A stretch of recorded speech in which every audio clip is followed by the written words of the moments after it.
All right, let's invite to speak. All right, everyone. So yeah, we're just getting set up. We'll be starting soon. All right, I see Jenny in the room. Hey, Efta, thanks for joining. Every day. Set up. We'll be starting soon. In the room. Hey, Efta, thanks for joining. Every day. Set up. Hey, Creatress, can you hear me on the space? I can hear you. Yes, I can hear you. All right, so I'm good there. All right, and let's see if I can get Jenny.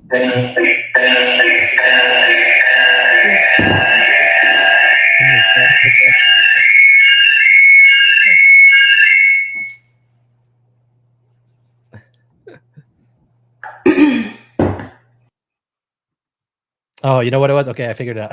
I had Jenny, I had you on the live stream right now without the mute, and I was like, "Oh, what's going on?" Okay, cool. So I all right, I think you're co-host here now, and I got Creatress as a speaker. All right, can you guys hear me okay? Uh-oh. What's going on there? Wait, try again, Jenny. Hello? Oh, wait. Let's Hi. see. Mic on your side. All right, Creatress, wait, let's see if you're okay. See if you go off mute. Hi. All right. Hi. Testing. Okay, I think yours is okay. So Jenny, I think something on your end is picking up the echo. I don't know what's going on. Let me see. I'm not sure.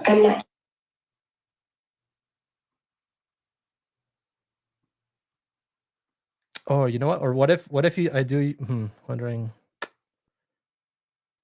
wonder why it's doing that. Because I have you muted over here.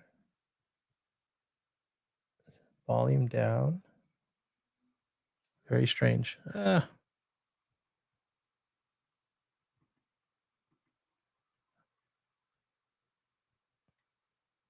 Try again. Hello? Okay. That sounded fine. Yeah. Hello. Echo again. Dang, what's going on?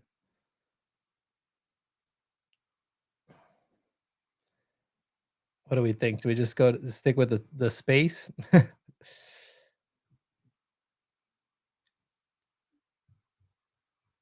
Yeah, Jenny, maybe let's just hop over to the space if we can't get it. I mean, I'll drop off of here and we just connect there. Okay. I was just thinking maybe it'd be best if you guys stay on video and I Oh, can yeah. just be here. All right, that works too. Cool. See if that works. Yep. I think we're good now. Yeah. Okay.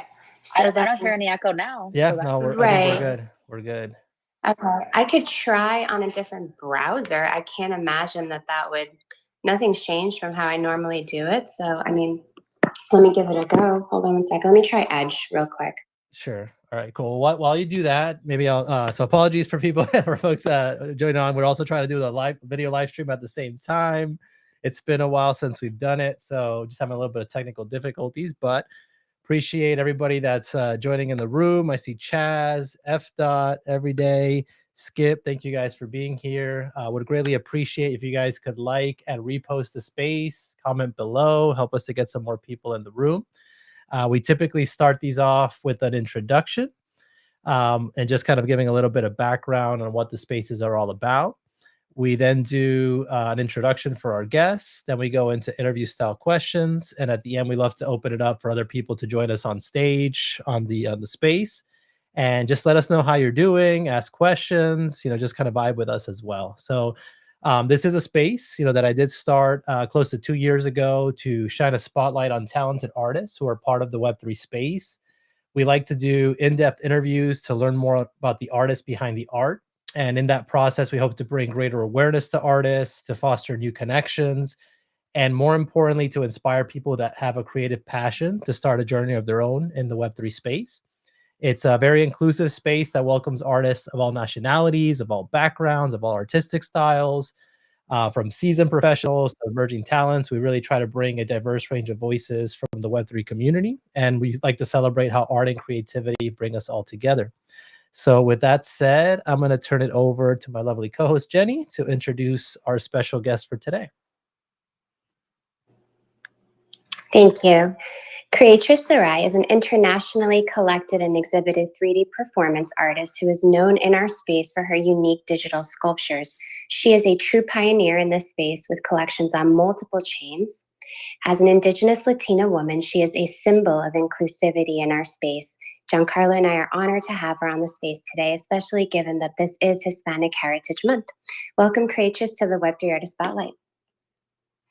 Hello, thank you guys for having me. And yes, oh my gosh, what nice timing for Latin Heritage Month. Right. That is really, really sweet of you guys to wait to have me on today. And sorry for the reschedule because I was not feeling well last week. So I appreciate the making the changes so we could have you here today. And I know it's a little bit of a different time, so we couldn't get some of our regular people who, the time zone didn't kind of work out, but still very excited to have you on here today. I'm going to try to bring Jenny back into live stream. Let's hope this time it works out. We don't get a crazy echo, but we'll see. Let's see. Testing, testing. Okay. All right. I think we might be good now. Okay. Sounds good to me. I figured it out. It needs to be it? muted. The volume has to be completely off. Ah, okay. There we go. All right. Cool. I Cool. may actually have to hop down and come back up because I can only hear Giancarlo off of the stream. I can't hear him in the space all of a sudden. So just give me 1 second. Oh, okay. I can hear you just fine, Jenny. Just not him. I don't know why. Very strange. All right. Well, while we wait for her to join, all right, let's make sure we accept her again.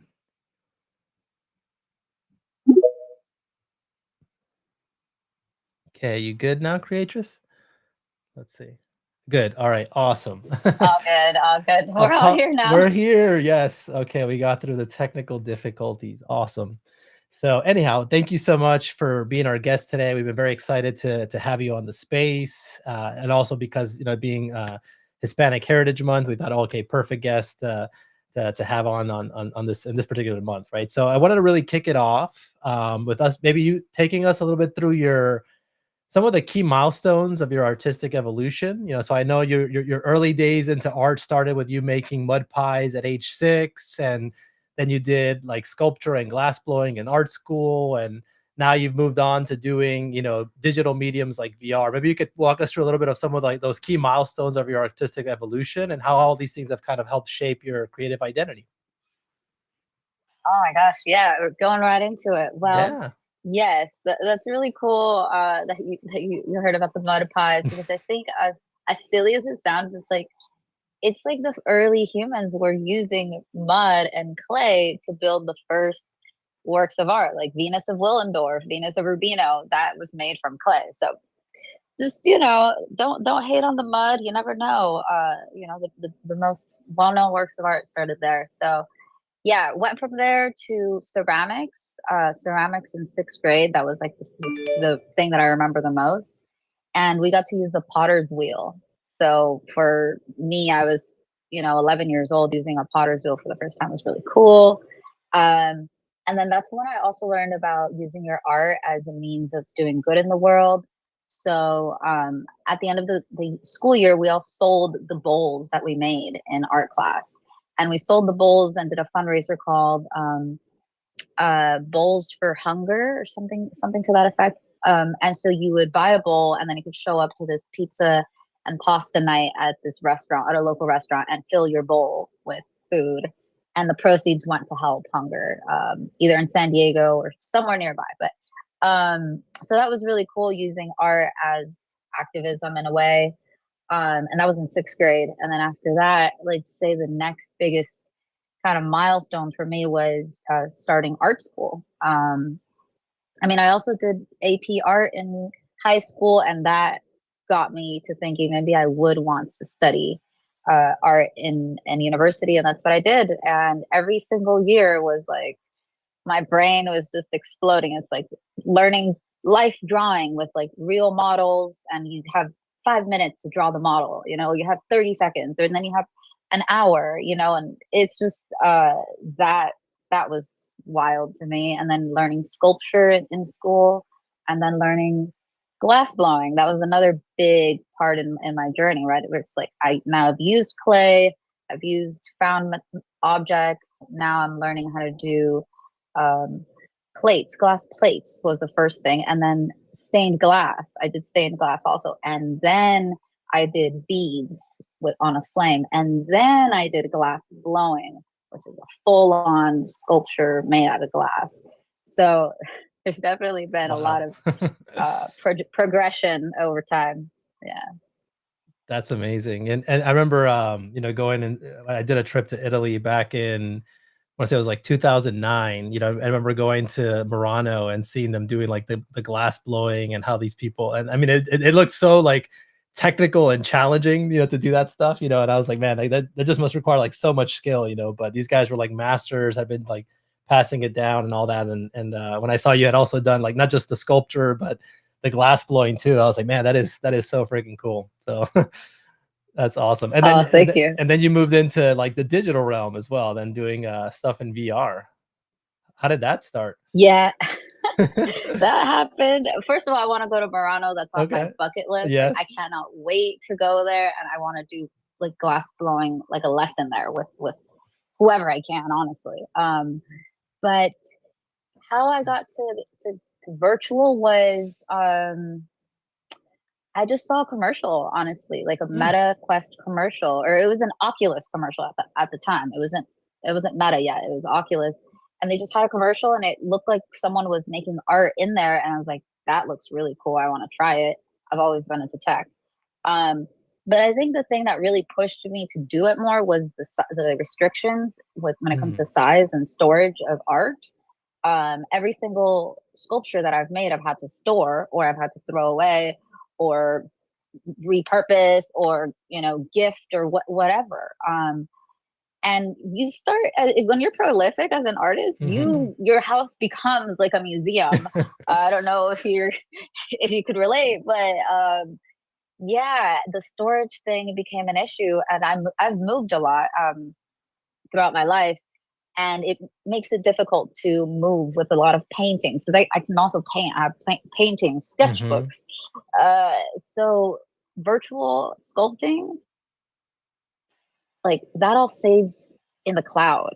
Hmm. So that was one of the main reasons that I kept going down that route, was because it's so practical to save your art, and your sculpture's not going to degrade over time or get knocked over and broken. So yeah. Yeah, no, that's a great, it's a great like, you know, kind of point for like what's like the value, right, of having digital art, and even like what we're doing with Web3 and like blockchain, right? Is that because even as a collector, actually, you can see like in the wall, I've been hanging up some like physical artworks, but at a certain point in time, you like run out of like wall space, of places to put it. And like you said, if you're moving, it becomes cumbersome and difficult to like transport everything and make sure it doesn't get damaged. And I can only imagine that's even like magnified if you're doing like three-dimensional artwork as well. Because one thing, like, okay, if it's like paintings and stuff, you can kind of like store them in folders. But then if you have like all these like glass pieces and ceramics, I can only imagine like how difficult it is. So it's really cool to be able to like put things into the virtual world, and then you could store, you know, tons of it as well, right? So that's a really cool thing, and interesting that that's what kind of also inspired you to get into the space. So Jenny, you want to go to your next question? Yeah, absolutely. So I'm curious because performance is a part of your artistic expression. Did this start as a result of 3D sculpting, or did you have experience in the performing arts?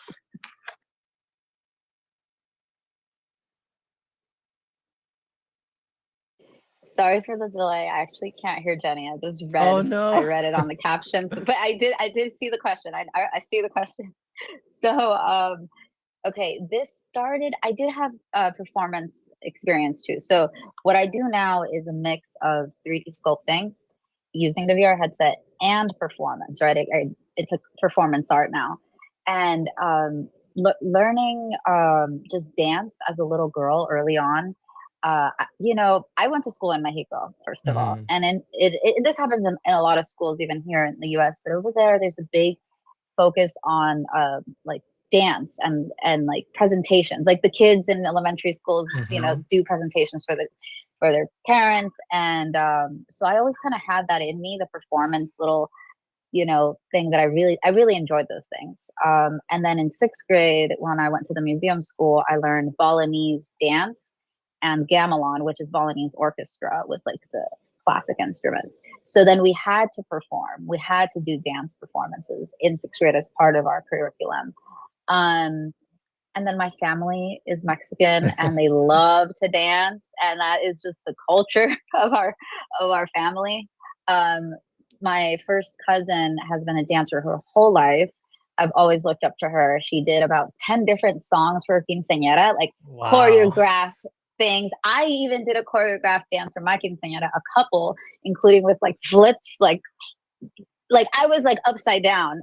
So I've always kind of had this in the back of my, like, you know, like I've always wanted to be a performer. I just never really found the thing that I'm like, I don't know if I want to be just a dancer that sings a little bit, you know, but this kind of performance that I do now blends all the things that so it's my music, I curate the music, it's dance, it's 3D sculpture, and it's the mixed reality, you know, going back and forth with the audience, and then being within my own space when I switch to virtual. It's really got like all the elements of things that I like. So, but for Jenny and let's do the switch back and forth just in case I can hear her. Testing. Could you hear her or no? Maybe you might. Let's see. Can you hear Jenny? Oh, did you hear Jenny or no? No. Maybe. Oh, I wonder. We should drop. You want to drop and come back in? Maybe. No. Or you can read the. Okay.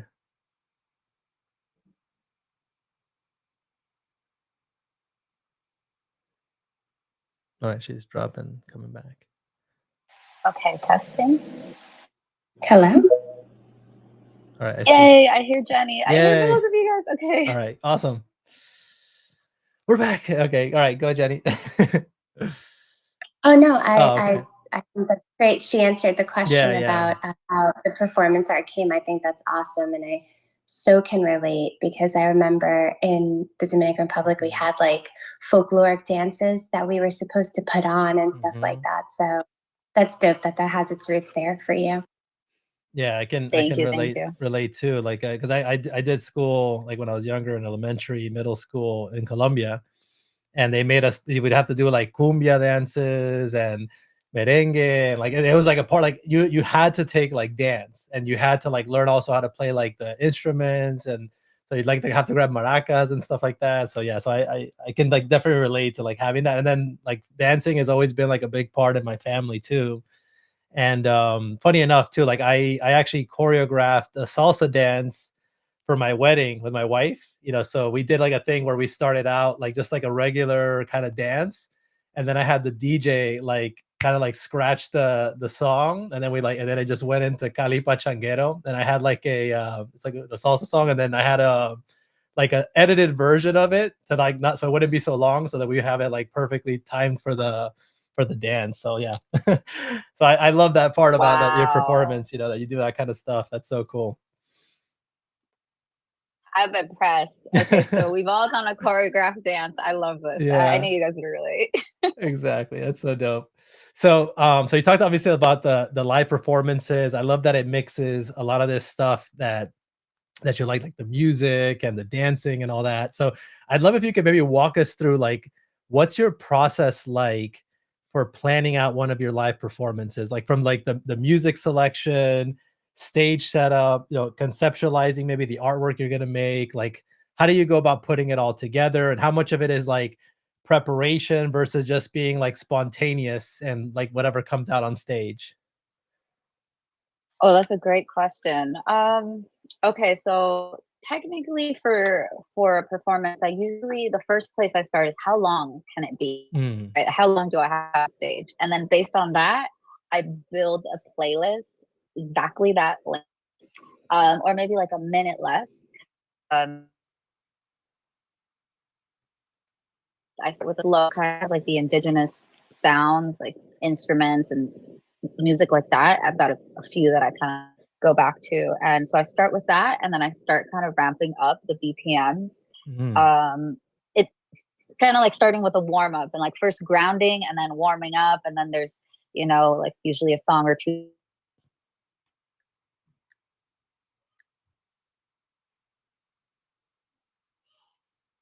Oh, wait, is it just me or did I lose her signal? I lost her. I lost her. Oh no, we lost you. Creatress. Hello? Okay, I hear you now. Yeah, and we lost your signal for a little bit. Oh, that's so odd. So odd. Okay. Okay. Where was I? First, and then once I listen to the playlist, I kind of see what comes up, and I think about the colors I'm going to use. That's about as far as I go conceptually, or like that's as far as I go. What happens in the performance is I am, well, before I go into that, stage wise, usually I don't have a whole lot of say. I have to say that when it comes to events, it's kind of like, well, what kind of stage do you guys have? And I kind of just adjust to that. Have never really been able to do much with the stage setup, to be honest. I would love to. That's my goal, is to one day have, a tour where I get to build out the backdrop, and you know what I'm saying? We're not there yet, but we're on our way. Aspiration. Besides that, really, once I get into the actual performance, it's about who's there, and it's about the energy of everybody in the room. And what I'm trying to do is be almost like an interpreter of that energy, and interpret what I'm feeling, what I'm hearing around me, and turning that into color or texture or repeating pattern. That's what I'm trying to do. And not just the energy of the people, but also the energy in the music that's playing. So a lot of times you can kind of see, like, I'll clue into like a drum beat or something like that, and I'll try to illustrate that. So cool. Yeah, it's completely abstract most of the time. Sometimes there will be a representational object, but it's not very common. I think the most recognizable shapes you might see are people's names, because I do include people's names. Like whoever I feel the strongest in the room, their name will show up. Whoever supported me and was just like, I don't know, being emotional support or any kind of support, like on that day, or like it just has been on my mind, whoever energy I'm like carrying or feel, they go in there. And usually their name is written in the color that I believe their energy is feeling like too. Wow, that's so cool. I love it. Now I feel like I'm gonna go back to some of your pieces and be like, do I see a name there? That's awesome. Yeah, now that I'm thinking about it, I remember the piece that you submitted for the Oculus for the World Trade Center when we did the exhibition, and that it was pink and super vibrant, and I'm pretty sure it said love in it. So I could see like how that that makes its way into your art. So for the performance, I understand how you sort of approach it, but I'm curious, like, when it's not performance and it's just you like making the 3D sculpture, would you say that you do it more like intuitively, or is there like a concept, or maybe a little bit of both? Oh, great question. Yeah, it's totally different when I'm by myself. When I'm by myself, it's not usually intuitive unless I'm practicing for a performance. When I'm practicing for a performance, I'm just going, right? And it's just me in my studio, and it's more like tuning into the song. But if I'm not practicing for a performance, I usually have like reference images that I bring into VR, and I can see them there in my studio, and things are very specific. And I'm like, okay, today I'm going to build, a motorcycle, or I'm going to build this abstract landscape, or things like that. That's usually not that intuitive. There's always a little bit of randomness, I guess, to it. But I usually come with a concept, and sometimes I'll go into AI and make a 2D image and bring that 2D image into the studio and build something 3D from there. So totally different process. Yeah. Very interesting. So it's kind of cool, yeah, to see that. Yeah, like it's a very totally different kind of process, and one is really like taking in the energy of the people and like the vibe, right? Versus then you just kind of like sitting down creating by yourself. So I listened to this interview that you did on BTC Nashville, and in there was something interesting that you mentioned that like your 11/11 performance that was commissioned by Paris Hilton was like one of your most memorable, and you also transformed apparently a still image of it into an ordinal NFT through Gamma, which I thought was really cool because obviously you have the size limitations there, and you can't put your big GLB files on the Bitcoin blockchain. But I'd love if you could share a little bit more about the experience at that event, right? And what maybe made that event so special for you. Oh yeah. I mean, the experience. First of all, I've been like the ultimate influencer, the ultimate it girl, right? So I've always grown up kind of watching her, being a little bit younger, and to me, I was like a fangirling from the beginning. I'm like, oh my gosh, she's not just cool. She's also passed like over 10 different laws Mhm. to help keep kids safe. So I I was just like, I can't believe this is even happening, to be honest. And all the people that were there at this, it was an innovation summit, which I think like innovation and summit, that's my jam right there. The almost every single speaker on her panels was a woman. There's only one single man on the whole programming, which I thought was really special too, because it's like an innovation summit and the majority of the speakers are women. Like I think there's something really special there, right? We're talking about innovation, we're talking about crypto, technology, fashion, like all these really important things. So for me, just being part of it and like being the kickoff to this, I was literally the first person on stage before Paris Hilton and Randy Zuckerberg did a fireside chat, like immediately after my performance. So just even the scheduling of it, I'm like, Wow. oh my God. Yeah, the stage was beautiful. It was like the biggest stage I've been on, like physically. It was the biggest screen I've performed on. And then the production team was the most professional. They, I was there a few hours early. They made sure everything was good. We did a full on run through on stage, like a tech sound check. And I don't always get to do that at events, but that was just like the most well produced, most professional event I'd ever been part of, honestly. And then my sister was there as my photographer, videographer. So it was super special to also share that with my sister. And yeah, it was really, really great energy. Like majority women in the space, and it's just like everybody who was there was handpicked and was amazing at whatever industry they're in, whatever they do. They were just awesome. So that's why it was, I think, the most memorable one so far. Yeah, that's so cool. And it's interesting because yeah, like Paris Hilton is one of those people that I mean, honestly, like before I just had like kind of the how do I say, like the impression of her that like what people kind of would get from the media or whatever. But then when I started like learning more about her, and especially as she entered like the Web3 space, I was like blown away. Like woman is like brilliant. Like she really like gets and understands the space and has done like so much stuff. So she's yeah, I was like one of those that like completely surprised me, and like it took me like caught me off guard, but yeah, and then I found here the piece that you made during that event, which I thought was like really cool, kind of like a butterfly type thing. And I think I remember hearing you talk about also like 11/11, that you also were maybe into like numerology and stuff like that. So there was also some special like significance also behind the date and the numbers and all that with the event as well. Is that correct? Yes. So, oh shoot, Oh, sorry. Okay, sorry. all good. Yeah, so 11/11, definitely, I'm definitely into numerology.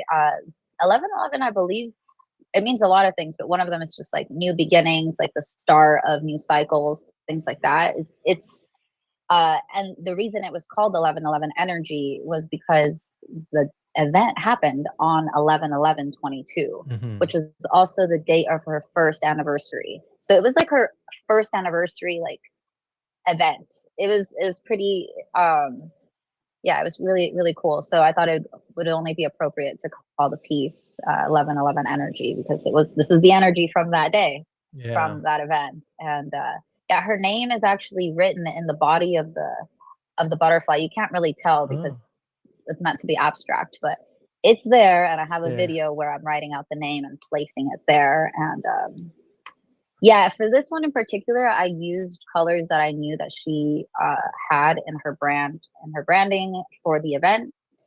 The butterfly is just like my symbol that I love to kind of go back to, and then the crown, it just seemed appropriate when I was like in the middle of it. Just kind of came to me. So yeah, thank you for asking. Very cool.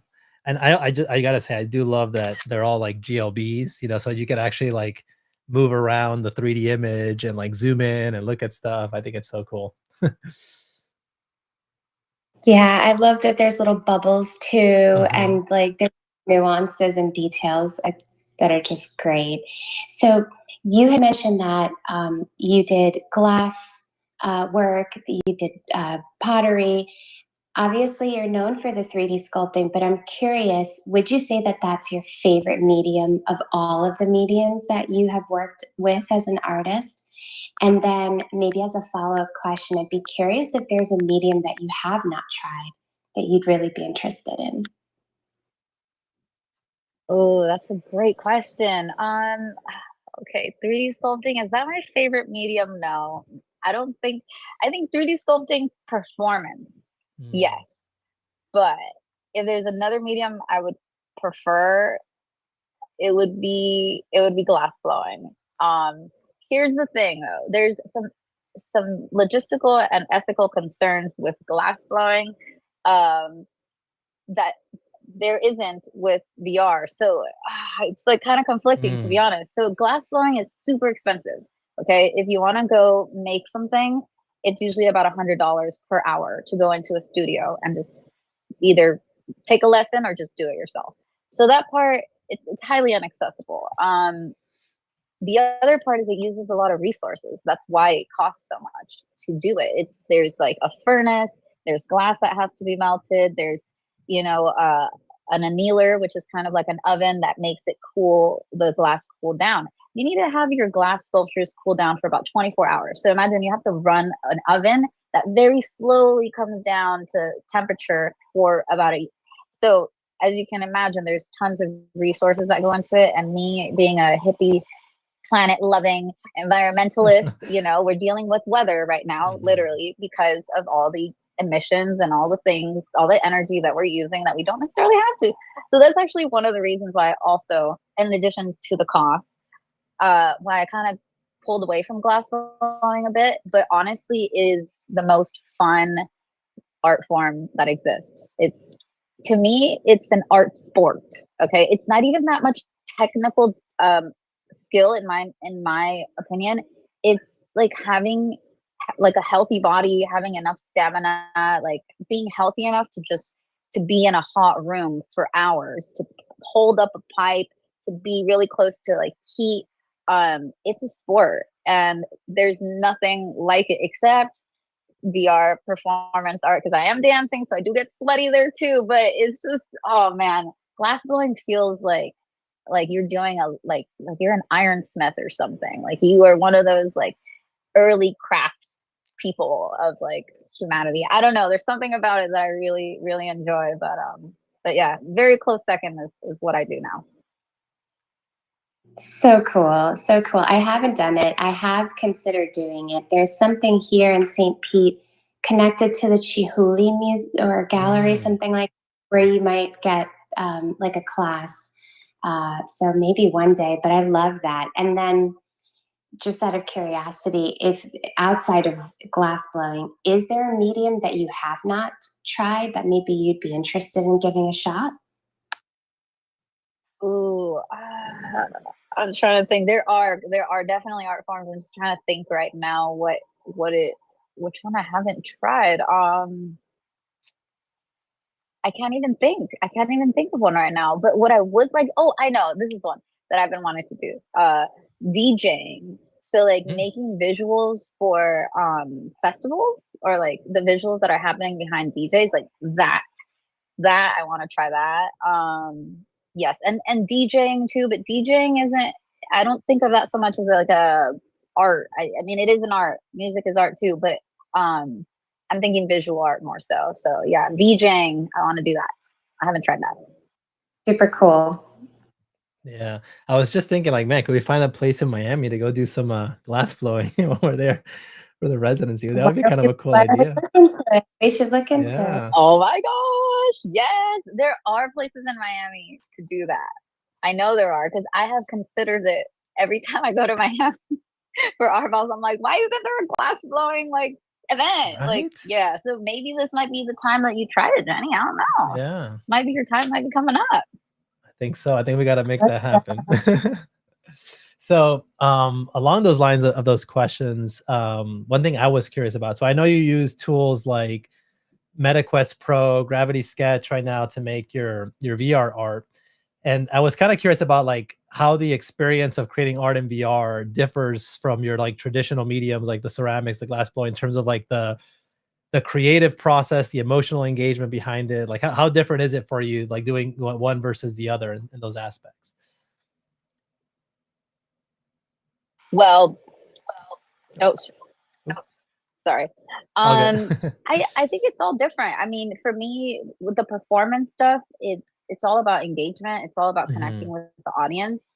Every other art form that I've practiced is pretty much like a solo mhm, experience, which I'm sure you guys can relate to because you guys are mhm, also artists. It's like a very, I can make art with other people around, but yeah, I think that's kind of the big difference for me. It's just like anything besides the performance is more of a solo art practice to me, and that's totally fine. But I'm definitely a social being, so mhm, I really think will keep performing, and I'll keep wanting to build that.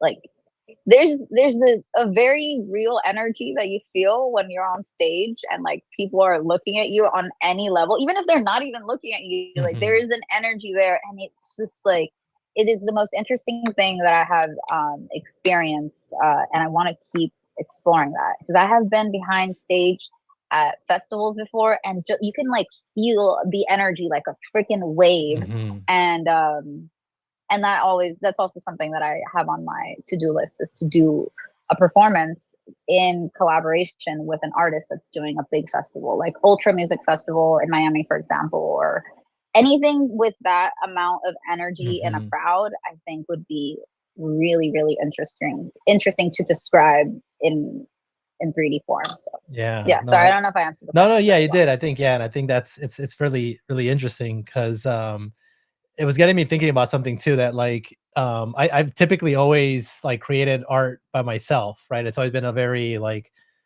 um like a meditative kind of practice, something where like I'm just kind of like sitting with my thoughts, my feelings, processing it. But funny enough, like last year when we got together for Art Basel, we had like all these artists staying together in houses. And, I see like, I know Anna was in the room there as well. Cause she was part of it too. But there was just something about like sitting outside with like a bunch of other creatives and everybody, making art together at the same time. Like there was this kind of like palpable energy, like, and it was really cool to like be creating something and then like turning over and seeing what somebody else was making and then like getting kind of inspired and feeding off of that energy and then like bringing it into something that you're doing. And I just thought that was such a cool thing. And obviously it's a bit different than like being on a on a stage with like maybe hundreds of people there in attendance, but there is something to be said, I think, about like, yeah, like creating while you have this other like energy and people with you there that I thought it was like the coolest thing. So I was like, oh, I got to do more of this. Like it was yeah, it just felt so good. It was like such a different kind of experience and it was really cool to feed off of that.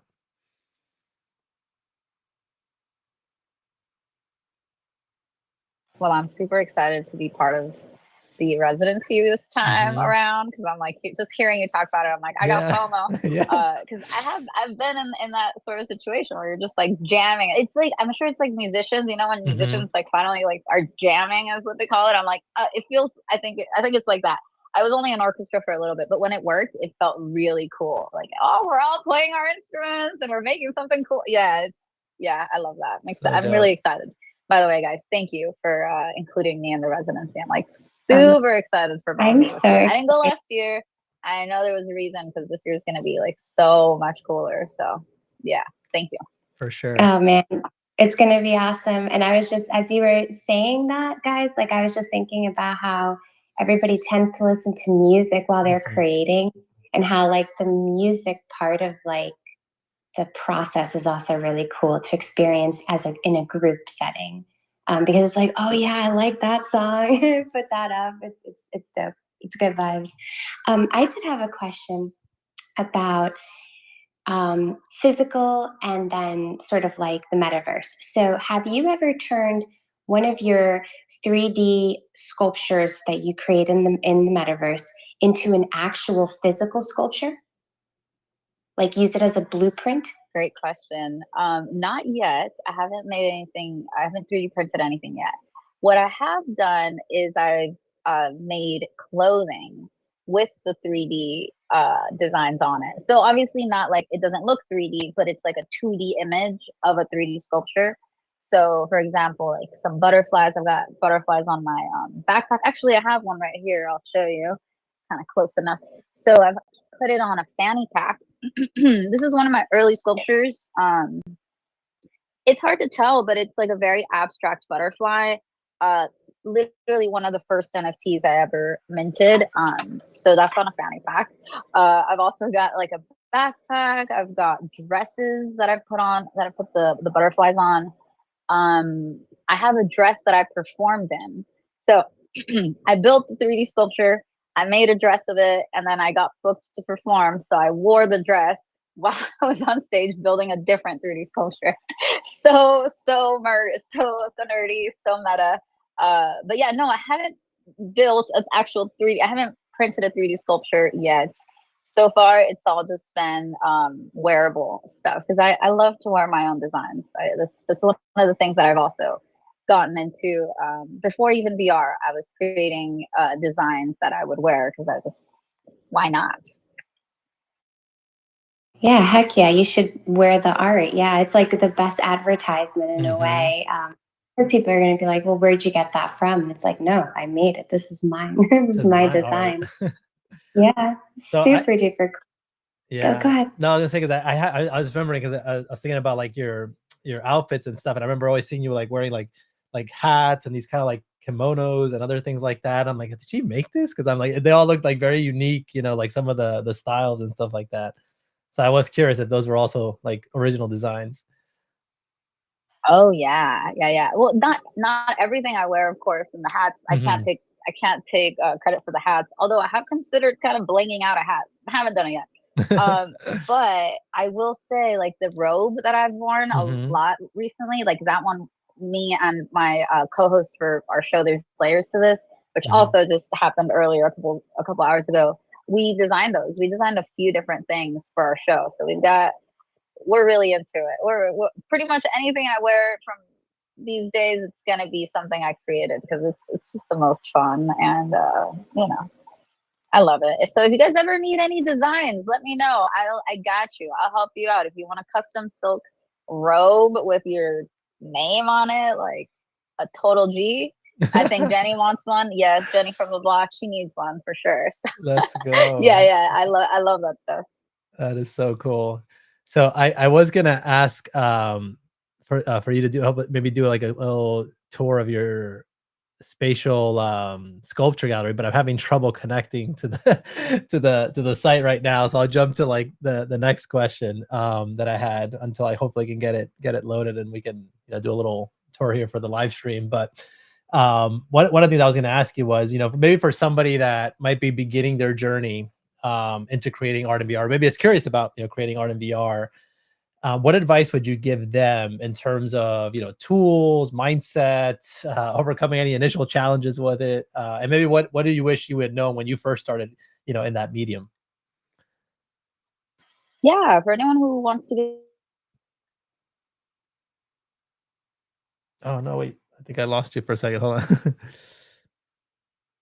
Oh, there we go. Oh, sorry. Oh, I think you Can you are hear me mute now? over there. Yeah. I was like, what happened? Okay. Okay. So I would say, if you're just getting started, probably if you have the budget, get a MetaQuest 3. That one Mhm. just, it's like not the newest one, but it's like the second newest one from Meta. I believe it's about $400. I think that's about the best bang for your buck if you want to buy a headset. You could go cheaper if you get the MetaQuest 2. It's just not as, it's like the first one, so just know. But it will work. And after that, I would say just make sure you have some room in your house, like Hmm. a room with not a lot of things on the ground, so you have space to move, because that's pretty important. You don't want to be hitting the wall with your hand when you get too excited and get really into it. So have a little bit of room. And let's see what else. The MetaQuest has an app store, so you can buy all sorts of apps depending on what you're interested in, whether that's gaming or whether that's sculpting. So sculpting apps, I would say the one is Gravity Sketch. That's the one, y'all. That's the one That's I it. use. There are others, The but grill, yeah. I don't know. Yeah. There's Vermilion for painting, and then Oh, is there's that what you use, King Jenny? Spray Yeah. Graffiti that I like for spray painting. So if you want to try those types of things, those are the apps I would say. If you want to get a workout, get Beat Saber. Love it. Can't go wrong. What So, it what yeah, explain those are that my one? So like how suggestions. do Beat Saber is so yeah. fun, especially if you like Star Wars at all. Mm-hmm. Because you have like 2 lightsabers, one in each hand, and then there's music, and you gotta slash the cubes that are coming at you to the beat. So if you're into music, if you're into moving around, maybe a little bit of dancing, it's not really dancing, but you could throw a little groove into it if you want. So those are my suggestions on VR. Love it. No, all good tips there. I'm gonna took some notes, so I'll be checking that out. Jenny, you want to go to the next one? Yeah, sorry, I kind of got like lost there visualizing Thinking about myself. with those sabers. Yeah, that sounds so fun. Okay, so I have this like sort of like conceptual thought that I've been thinking about, and I wanted to see what you thought about it as well. If you could predict the future, do you see a blurring of the lines happening where 3D VR experiences merge like way more seamlessly with IRL? Like, what do you think um, the VR experience will be like in some future? Oh my gosh, yeah, I think there is definitely a place for that. If I could predict the future, here's me predicting what I would want to happen. Um, like, I think there would be a place, like, instead of the movie theater, or maybe they just repurpose some of the movie theater rooms. Okay, so like in theater 1 and 2, it's like the VR immersive theater. So you go in there and there's maybe not as many seats, but every seat gets a VR headset. Just say, right?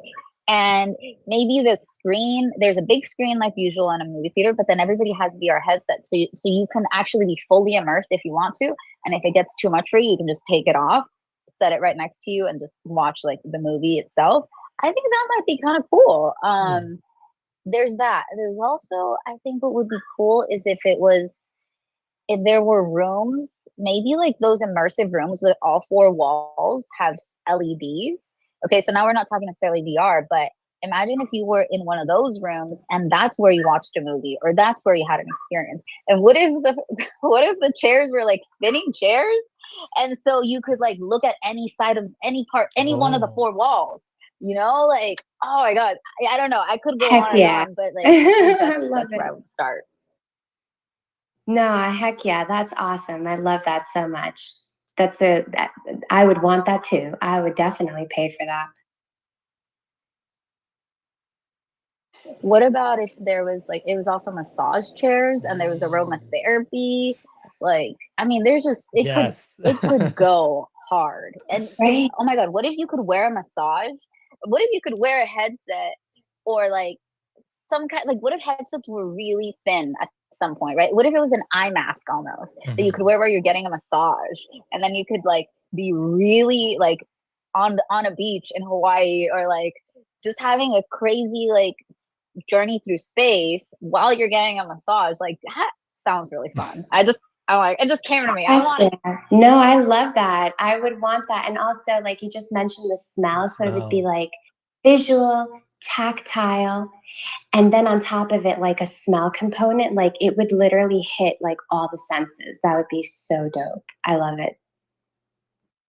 Sounds like a new business venture, right? Right? Giancarlo's like, let me Yeah. write this down. Like, I think we can make this happen. Okay. Right? Oh man.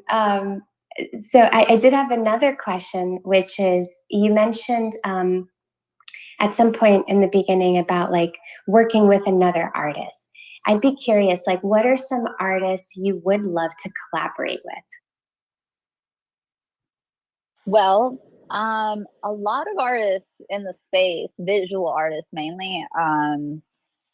Oh my gosh, I hesitate to say anyone in particular. I know Anna. Actually, I was listening to her interview and she talked about her experience with Sabe, and I thought that was really cool. So I'm like, I think he's on him many times, and he's just like the sweetest.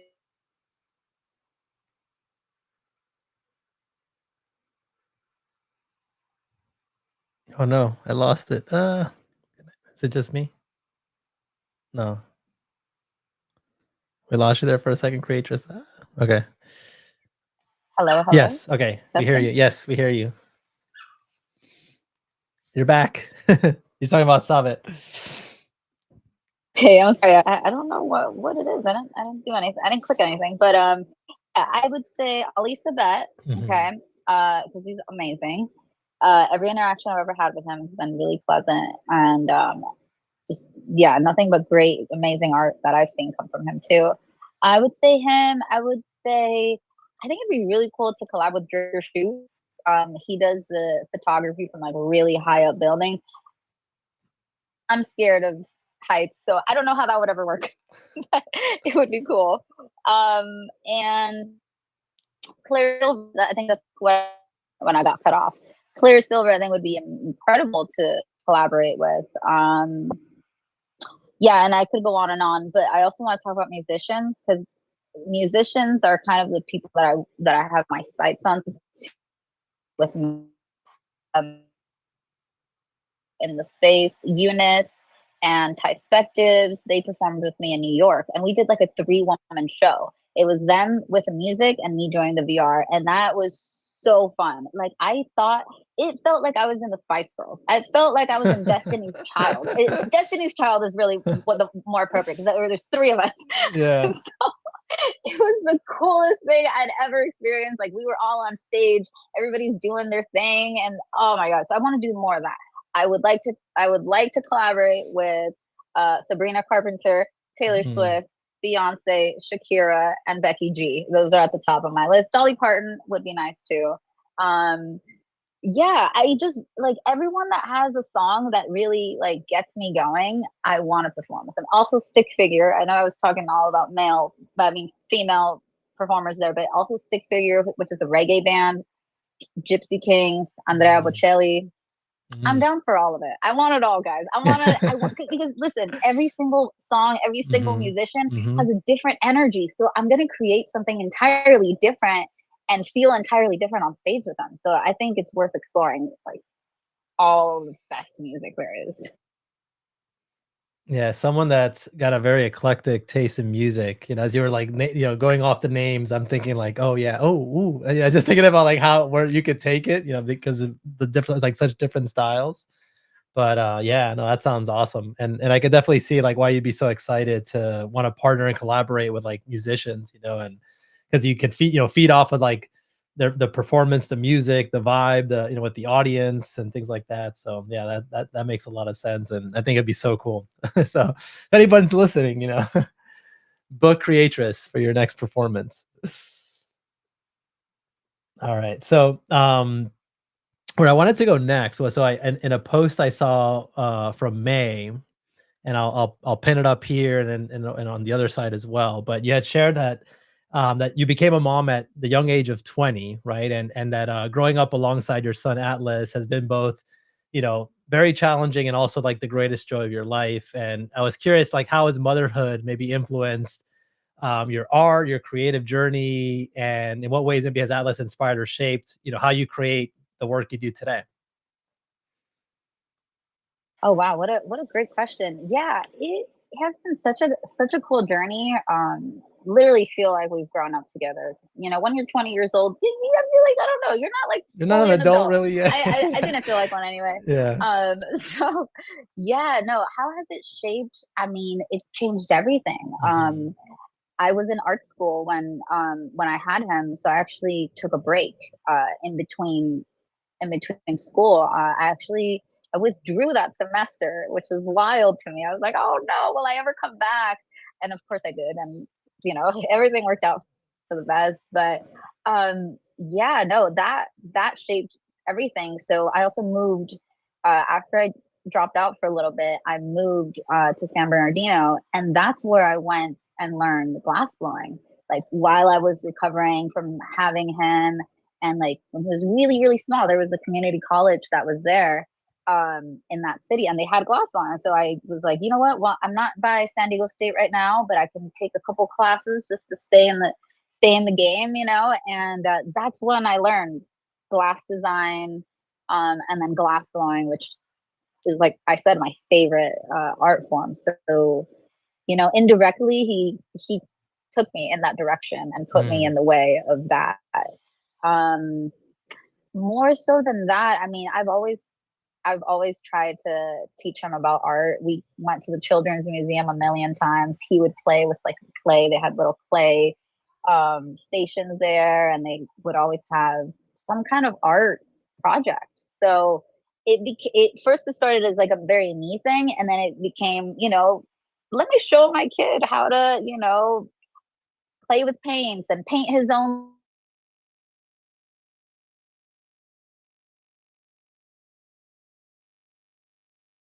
I think I lost you for a second there. I lost your signal. It's definitely shaped Okay, there you me and my go. outlook on everything. To be honest, I couldn't Mhm. even pinpoint any one thing. But yeah, he's always inspired my art.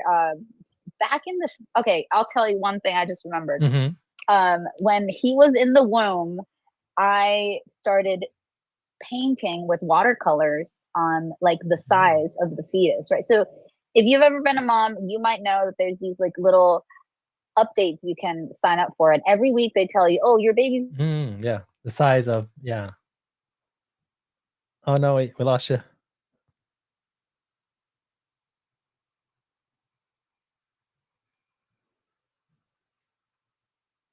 pregnancy of the like a little fetus, and Mhm. then like the corresponding fruit that it's Mhm. like the same size of. So like when before he was even born, I was making art thinking of him, and that has only continued, but it's not so literal anymore, if that makes Mhm. sense. Yeah, no, it makes a lot of sense, and that's very sweet. And I was curious, 'cause I noticed he also has like a Twitter account, but I know he doesn't like posting pictures and all that. And I saw some, games and things mentioned on his profile, and I was kind of curious, like, what kind of stuff do you guys enjoy doing together? Like, what are some of the things that just for bonding when you're spending time and not having to do work or anything? Like, what are kind of things you do for fun? Oh, things for fun. We like watching movies together a lot. He's really into Marvel, so always that, really into sci-fi stuff, really into Terminator, really doomsday. Back when we were in Maui, we were doing a lot of beach boogie boarding, just going to the beach, enjoying the time outside. Um, what else do we do? Bike riding. He's really into riding bikes and just playing outside, to be honest. So outside of that, he's really into gaming. So that is also one of the things he does. And actually in 2021, I think, or maybe 2022, he actually made some art that was minted on chain. So he's got some NFTs. He came up with his own name, which is Unknown Pedestrian, because he wants Hmm. to be a non. That's also one thing that's been really interesting as a mom who loves photography too. I took so many photos of him that there was a point where he's like, "Mom, no more photos." So for Like, the past stop. maybe Yeah. 6 years or so, I get very limited photo photo access. And yeah, it's been really interesting because a lot of the things we do, I don't take photos of them. It's all very private, like for us, which has been really nice because I know as parents, we usually want to share everything, but him almost asking me not to does help me be more present, I think, in some ways, which is something I would have never thought of, honestly, because I love to capture every moment. But that's been something he's taught me indirectly, I think, without even knowing. So, yeah. Oh, I love that. And yeah, it's always interesting how like we can, like learn things, so much stuff from our kids as well, so that's very sweet to hear things you do share together and then that, what he was, by saying like don't take the pictures, you got to be more present and in the moment. So very sweet. Yeah, and it like also I feel like it confirms this like natural thing that happens in parenthood where like they're their own person in a way, like I also had that experience where Alex asked me like, you don't even ask me if you're going to post the pictures. And I was like, oh, I guess I never thought that I'm supposed to ask you because I'm assuming that you're just like mine, but actually like, you're own human. So that's so cool that you said that because I'm kind of living that a little bit too. He does give me permission, but I have to at least ask, I feel is the thing. So I'm curious, like, what does your son like to play? Because he's a gamer. Mine is too. What is he like? Oh, he's really into Fortnite. He's pretty exclusive into Fortnite, to be honest. Yeah, Fortnite's cool. Mine's not quite there yet. He's into like Roblox right now, but kind of like similar vibes with the designing and the skins and stuff like that. Yeah. I did have a Yeah, question. Roblox. I think he tried Roblox. He was started on Minecraft. Minecraft was his first thing, and he was really into building. We actually even built in crypto voxels, and it's very similar to how you build in Minecraft. So we actually had like a kids exhibition, like a kids NFT exhibition in crypto voxels, and leading up to it, we kind of helped design the gallery. So he got to try that out. That was like years ago now. I forgot, but oh my gosh, these kids, they're so lucky. There's so many cool games and so much cool tech out for them right now. It's That insane. is awesome. Yeah. See, mine, my kids. So I have an 8-year-old daughter and a 6-year-old son. My daughter didn't really get too much into video games, but she does love like art and singing and, other stuff. But my son got into video games, but I got him into like more of the old school stuff that like I grew up with, so, like Mario Kart, Mario, like, the like Nintendo type games. So like, that's what he got like really into. And like, he just like loves playing it and got like really good at it. But I haven't gotten him into other stuff like, Minecraft or Roblox or things like that. But that's cool. There's still time, There and is. just wait till they get a little bit older. They might get into it. It probably will. Yeah, he's know? only 6 right now, so it was more like my influence. But I'm sure like now at school when his friends start playing stuff, he's gonna be like, "Oh, Dad, I want to play that." So it's probably coming. Probably coming, and I could so see you helping him build. Oh yeah. Like there's some, yeah, I could see that being something you'd enjoy doing, Giancarlo, like making little worlds and stuff like that. That'd be fun. Now, I did have a question about you. I logged in and I saw that you were doing an interview. And so, for those in the audience who don't know, do you do your own like interview slash podcast? And if so, like, what's the name of it? Could you share something about that? Yeah, so I host a show called There's Layers to This, and it's not just me. It's I have a co-host, B Dizzle 777. It's been 5 seasons. Today was our season 5 finale, 10 episodes in each season. So we crossed the 51 episode mark. It's been about a year and a half that we've been going, and it's a show about Web3 art and toads. And we say toads, but what we really mean is CCO, which is public domain art that anyone can use for anything they like. Our mascot is a cryptoad, and the cryptoads are a collection by Gremplin, and it's CCO. So anyone can go on OpenSea if you want, right click save and use the cryptoad for any brand or any purpose that you like. So that's what our show is about. We talk about Web3 news, we talk about art news, we talk about world news too. Today we talked about, I mentioned I was going to be on this show as well. So yeah, we just, we sometimes interview people, not every time, but sometimes we will have guests and we'll talk about whatever.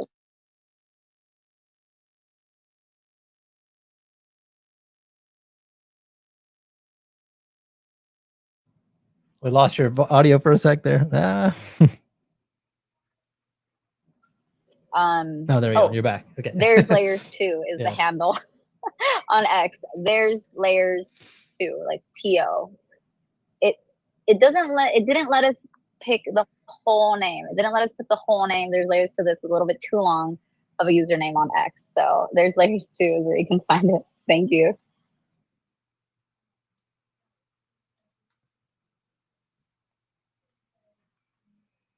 I just hit the follow button on it, and I posted up to the top in the space the season finale episode.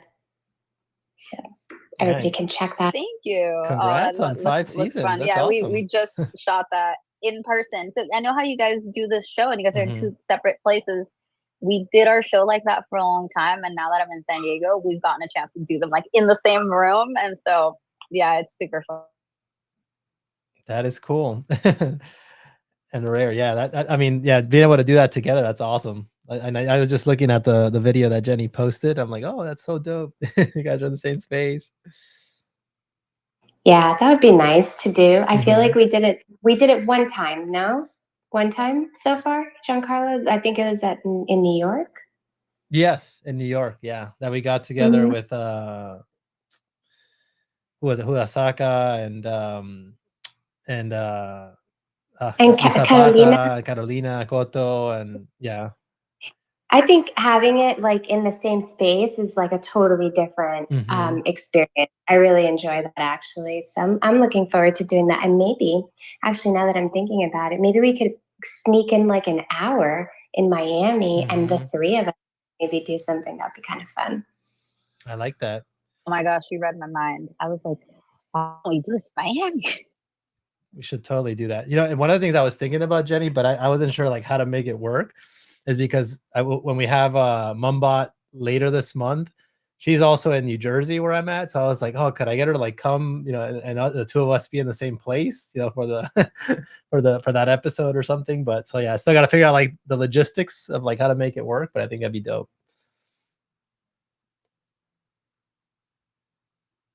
That's so cool. And you mentioned that you're now in California. And so I remember reading maybe like a couple of months ago that you announced on Twitter that you had to relocate, which, is a major life moment. And I'm just curious to know first and foremost, like, how has that process been going? Like, how are you with the relocation? And second, has art helped you process all of those changes into like a new location?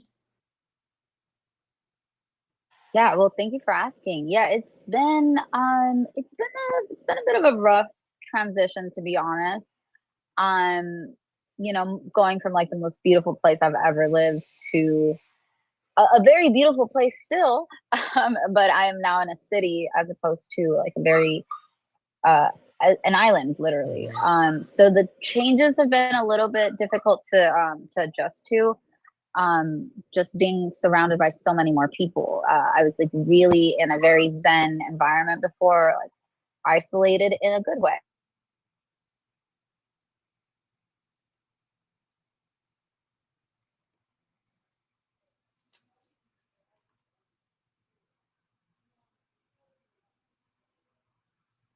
Front. I don't know. I feel like it's where I'm supposed to be right now. I did feel like being so far away kind of a little bit hard to get to things that pop. I know that it was the right decision. So I'm trying to remember what the other part of the question was, besides how it was done. Like if art has helped you in the process of like acclimating into a new place. Yeah, so in terms of art, yes, I've been doing a lot of writing. more so than anything. Poetry, and the few things I've done in VR since I moved, I haven't done a lot. Honestly, it's been difficult to find time in the midst of figuring out where I'm gonna live. I just bought a new car two weeks ago. Not new, but like new to me. So just getting like the logistical stuff in order has been a lot of my focus the past month. And honestly, it started to feel like I was kind of letting go of the pedal on art.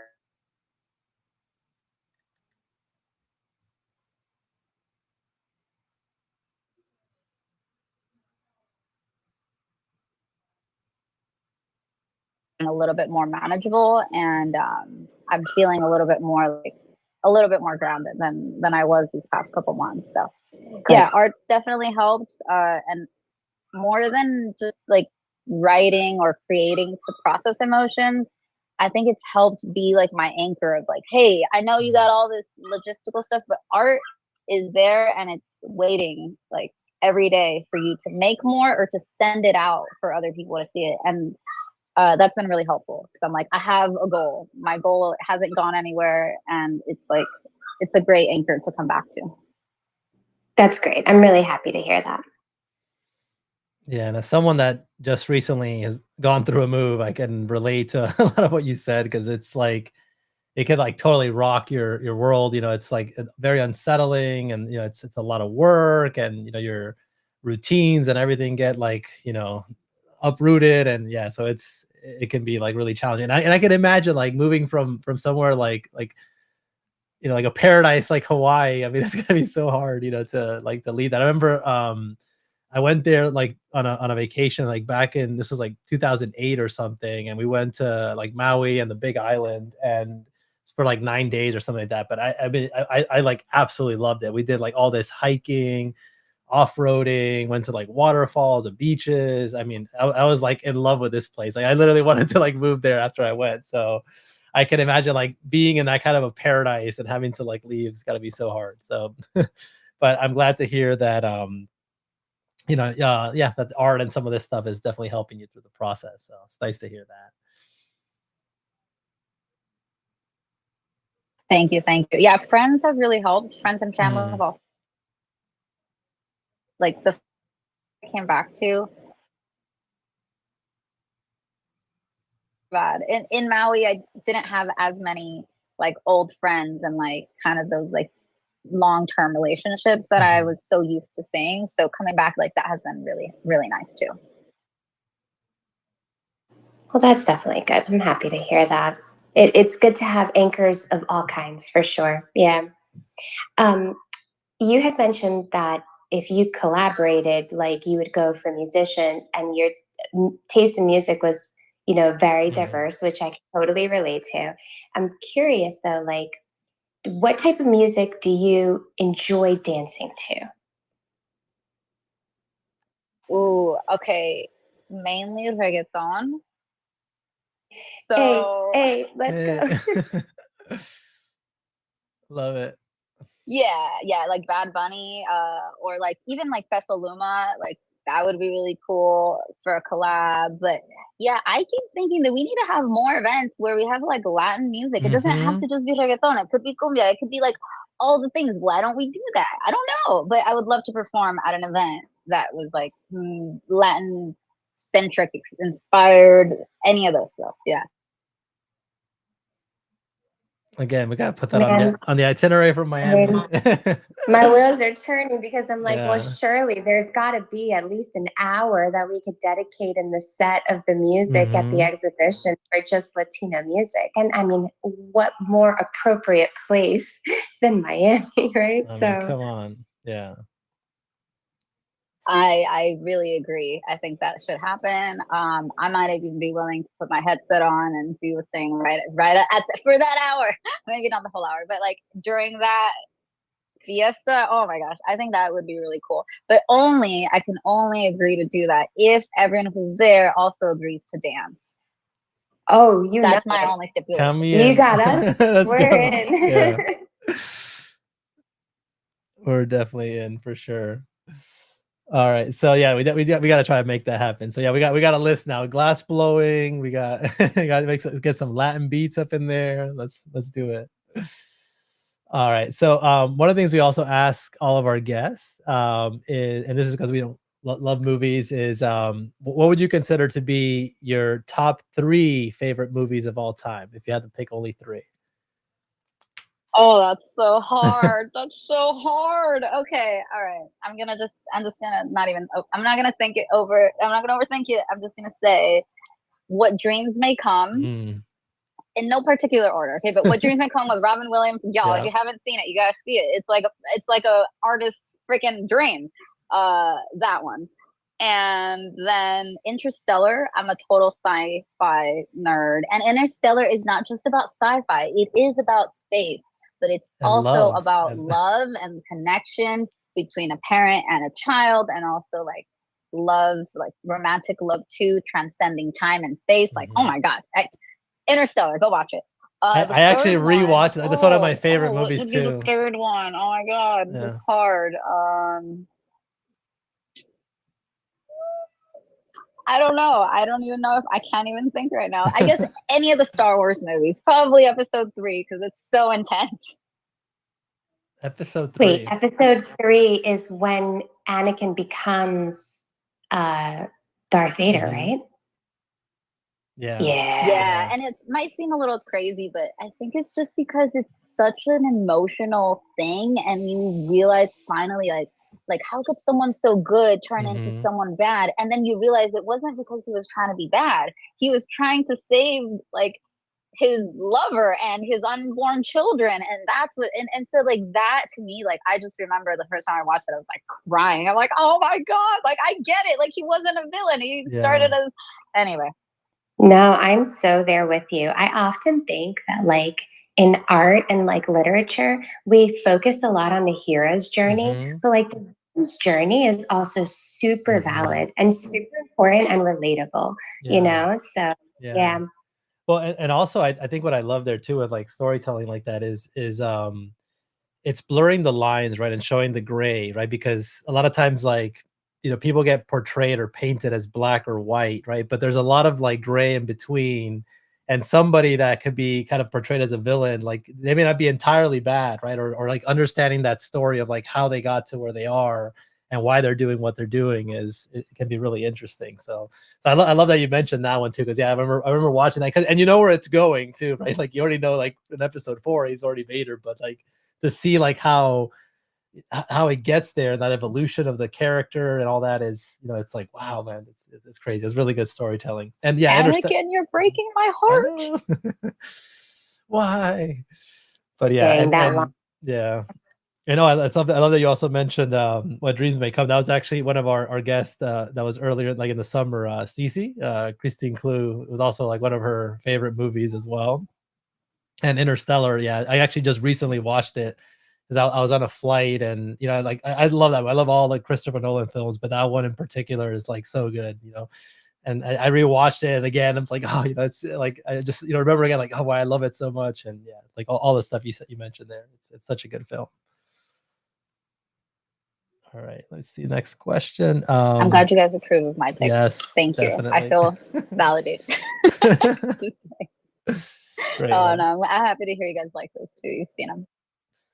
All right. So other thing I want to ask you about is, so aside from, music, art, performing, what other things are you passionate about?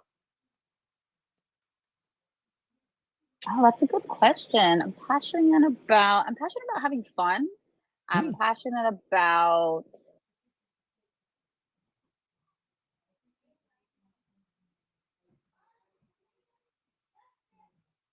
Oh no, I lost this.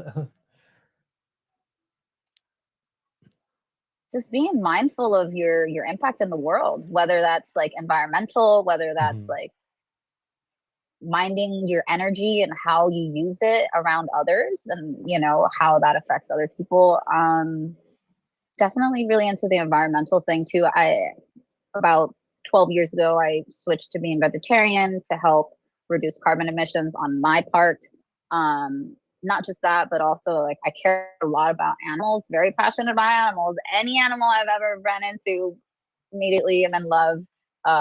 Dogs are just like the best thing ever. So I'm really into that, and that's also another reason why I went vegetarian so long ago, is because I think pigs are cute. I think cows are cute. I think they all deserve love. So those are just a few things. I'm passionate about cleaning up the Pacific garbage patch that's floating there. I don't know if y'all have heard of it. Those are just a few of the things that I've always been passionate about. I don't always talk about them because, you know, we lead with the art, but then if people ask, I'm gonna tell you.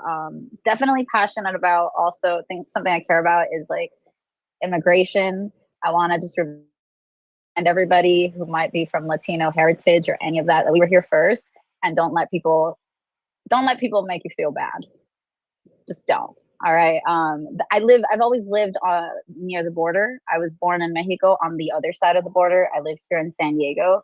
So that is something that is very, very present in my life. I have family members who've never been to the United States because they've just never been granted the opportunity to even visit.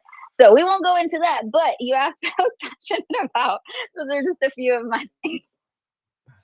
Man, I feel like I already knew like I liked you, and now I'm like I know there's a reason. There's just so much like overlap, for sure. Like I recently went vegan, full vegan over the last maybe 4 months, and it really was because of that. Like my daughter didn't want to eat pigs, and so she kind of like put that seed in my head like years ago.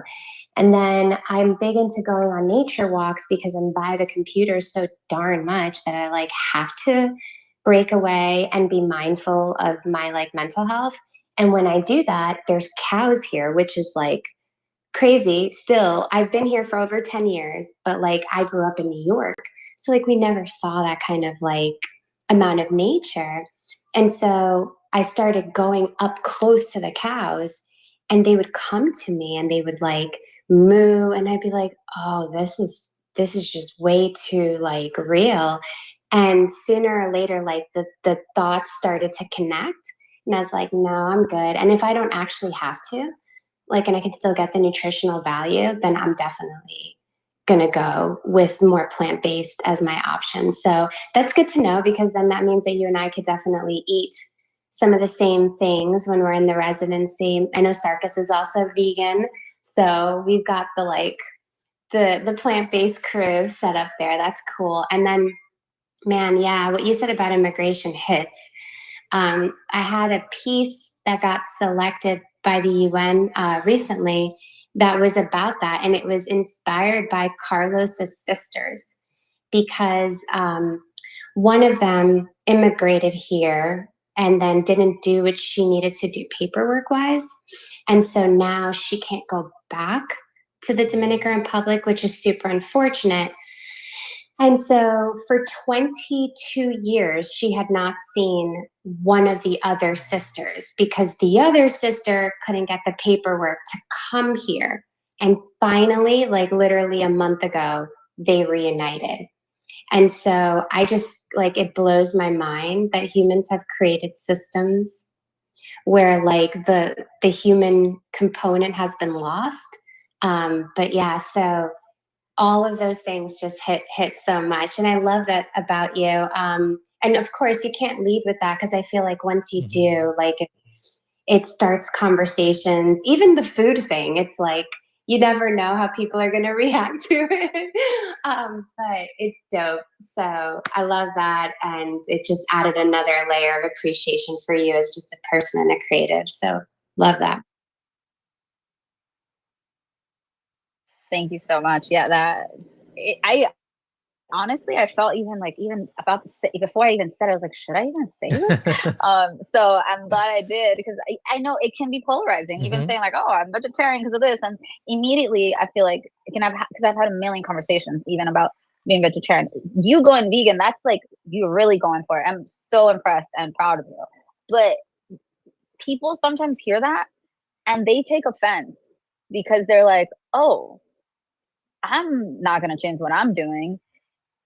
even though it kind of rings true, like, man, maybe I do feel kind of guilty doing this, but they don't say I do feel kind of guilty. They just try to make you wrong, right? And again, just saying I'm vegan or just saying I'm vegetarian, I definitely feel like can trigger people that are not, because of this subconscious thing that maybe, you know what I'm saying? So anyway, I'm glad we connect on that.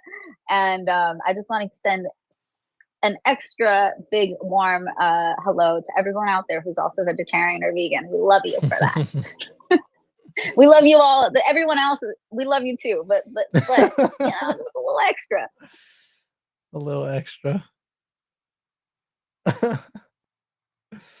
I love it. Jenny, you want to go to the next question? Yeah, I'll go to my question. Okay, so Yeah. for those in the audience who have yet to collect your art, where can they find it? And are there any available artworks that you wanted to highlight tonight that we could pin to the top if you'd like? I would say that one was from, like we mentioned, the 11/11 performance. And I think I've sold a little bit over half of the editions. I would love to sell out of those. They're very, very well priced. It's like 0.01 Ethereum. You could find that on my link tree. I believe you could find that on my link tree. Most of the available artworks that I have are on my link tree. Recently, I think there's if you click Creatress Sarai, I might show you the other things I have on Manifold. But yeah, I think this is one of my favorite things. This is one of my favorite artworks that I've made. And I'm like, you guys, there's no way there's this many left. This one's always going to be a really special one. And when this is fully sold out, this is also why I want it to sell out, because I'm going to do an airdrop for everyone who collected one.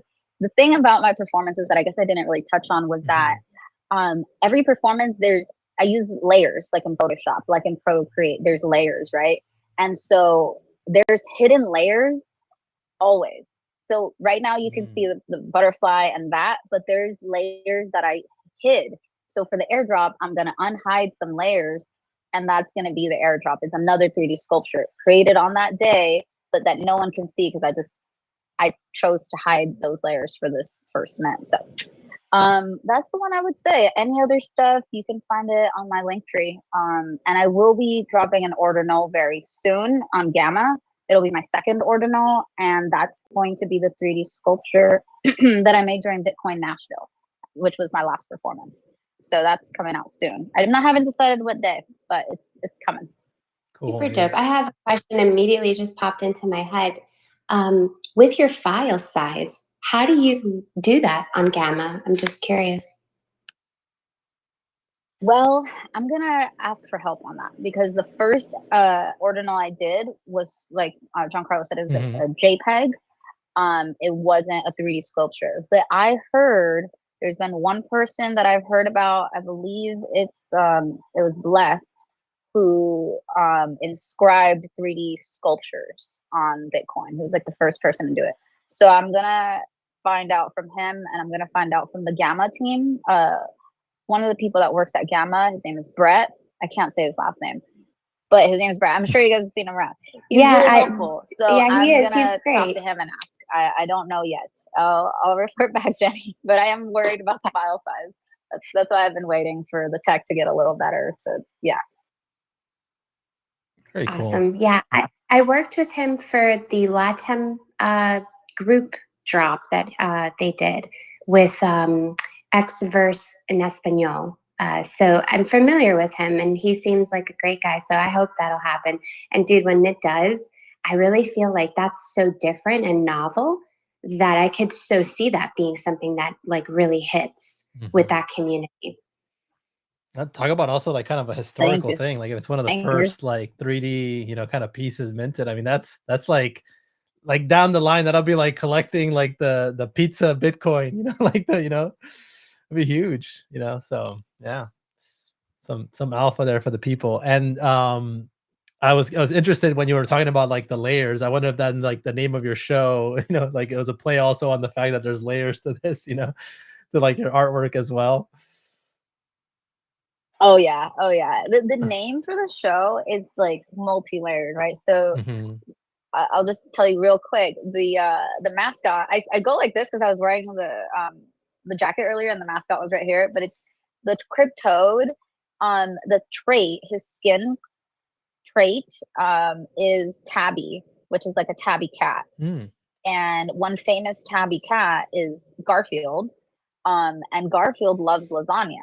So um, Lorenzo is loves lasagna. That's what we call our cryptode, Hmm. and there's layers. There's 3 layers to lasagna at least. There's Hmm. 3 layers to blockchain, right? There's a Hmm. L2, L3. You Hmm. know, there's layers to my artwork because I use layers in Hmm. Photoshop and Procreate and Gravity Sketch. There's layers to people. You ever watch Shrek? Layers to an onion. I mean, Hmm. yes, there's layers to this. So yeah, the show name is just we have fun with it. Love it. So I did want to now before I go to the next question, want to first reset here. Just thank everybody that's been like in the space, joining us, listening in. I've seen Anna, who's one of our regular listeners in there. Chaz also here for a while. Dave, thank you guys for joining in. I also see we have like 128 people right now watching the live stream, which is really cool. So let's go. I love that we're bringing these back again. So now that I finally have like my setup at home, I can actually like do these again, which is really cool. But I did want to ask if people wanted to join us on the stage in the space. Feel free to request. Would love to hear from you as well. So yeah, please request, and you can join us up here as well. And I guess the other thing I was going to ask you before we then go to any other speakers was, are there any upcoming performances, drops, projects, or things you want to tell us about today? That things that you have coming up in the horizon. Yeah, so next up, I am going to not a performance, but I'm going to Moundstown in LA next week. Actually, tomorrow I'll be doing a live stream from one of the events, so look out for that.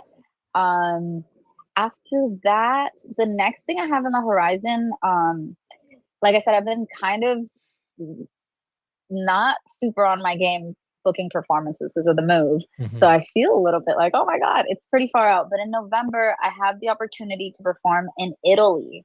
Ooh. Um, I know, at a castle in Italy. Now, I need to get the funding in place to just make it out there. But I've got an invitation to exhibit my art. That's happening for sure. My art's being exhibited in a castle in Italy. Insane. But I also have the opportunity, if I can make it out there, to perform during the exhibition. So that's the kind of the goal that I'm on right now, is to find a way there. And the second thing is focusing on Art Basel Mm. performances. So I've got about 3 different events that I've talked to that are interested. Nothing set in stone, but my goal for Basel is to perform every day that I'm there if possible, if not like 4 out of the 5 days. I've done it before in New York for 2022 NFT NYC. I performed 6 different times, and then I did a keynote. So I know I can do it, and I know Mhm. it's super fun and really just rewarding for me. So that's kind of that's what I'm focused on. It's Nounstown this week, and outside of that is preparing for Italy in November and Basel in December. Anything in between is just prep. It's just submitting. I don't know if I can. Oh well, there's also San Francisco, East Mm. Global San Francisco is happening in like a week or two. There's a small chance I might go and do something there, but my energy right now is towards Italy and Miami, and making those 2 things just be awesome. So look out for that. If anyone has any ideas, anybody wants to have me host a show, a live stream, a performance, be on a panel, I'm open to all of it. So yeah, that's what we have going on here. Sounds so cool. And where exactly in Italy is this castle that you're talking about? Like, that sounds so dope. That's a good question. I want to say it was like Mezzo Lombardo. Oh, It's an Italian name. I let me get back to you yeah. on the name, because I know the name. I don't know it by heart. No, that sounds so awesome. Amazing. And yeah, man, that sounds really cool that for Art Basel you're going to try to have like, several performances there, so definitely would want to check out at least one of those while we're all there in Miami for sure. All right, so I see we had several people request. If I remember the order correctly, I think I saw Chaz first. How you doing, Chaz? I'm good. I just want to come up and give this goddess a little flowers, like, because she knows that I love her. Like I did. I have a couple of your pieces. The one piece that I bought, I was like the number one, the first one that collected that one edition. That's still in my landing spot in my spatial. I never moved it. It's like one of my favorite pieces in there. You're the best, Chaz. I absolutely appreciate you and like all your support throughout the years. I know we go way back to 2021, and yeah, no, absolutely love and appreciate you. And yeah, you have a couple of my favorite pieces. So yeah, I'm happy that they're in good hands with you. Yeah, they're definitely my favorite pieces of yours too. So I'm really happy. I think those are some of the ones that will just never leave my collection. They'll never get sold, regardless of how high the price the floor might go. I'm like, nope, sorry, that's lockdown. So you're the sweetest. Well, I hope to see you very soon. Yeah. I'm not gonna be at Basilisk here, but I'm having my my surgery on in November sometime. I'm waiting to hear what the schedule is. But come next year, I'm gonna be in like 16 times better shape and like healthier than I ever have been after November. So I'll be like traveling as much as I possibly can to get into events and stuff. I'm really excited to see it at different places. And I picked up a new camera system, so I'll be able to do a lot more better photos of you too when you're performing. That'd be fun. Oh my gosh, you've got a really good eye on the camera too. So Thanks. Definitely praying for you, and just I know everything's gonna turn out just how it's meant to. You are gonna be healthy, way more healthy next time I see you. It's funny because somebody said to me the other day, they're like, I was like, but I'm so excited about having this surgery done. She's like, said no one ever. I'm like, no, really, I really actually am. Like, this is going to be an important part of my journey with my art and everything, So yeah, I'm excited to get back in the game again in person. So, but I just want to come say hi, and we should collab. We should talk about some sort of collaboration because I'm doing a lot of video stuff now too, like a lot.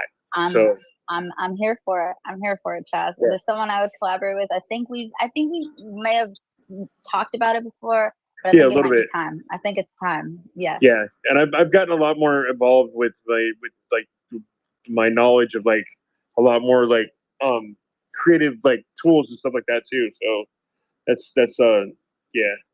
I'm definitely gonna be tapping in with you. That was the other reason I want to come out. I want to tell you that I'm gonna be tapping in with you sometime next year. I'm starting a drop-in center for at-risk kids to teach to bring AI art and different kinds of art into therapeutic environments.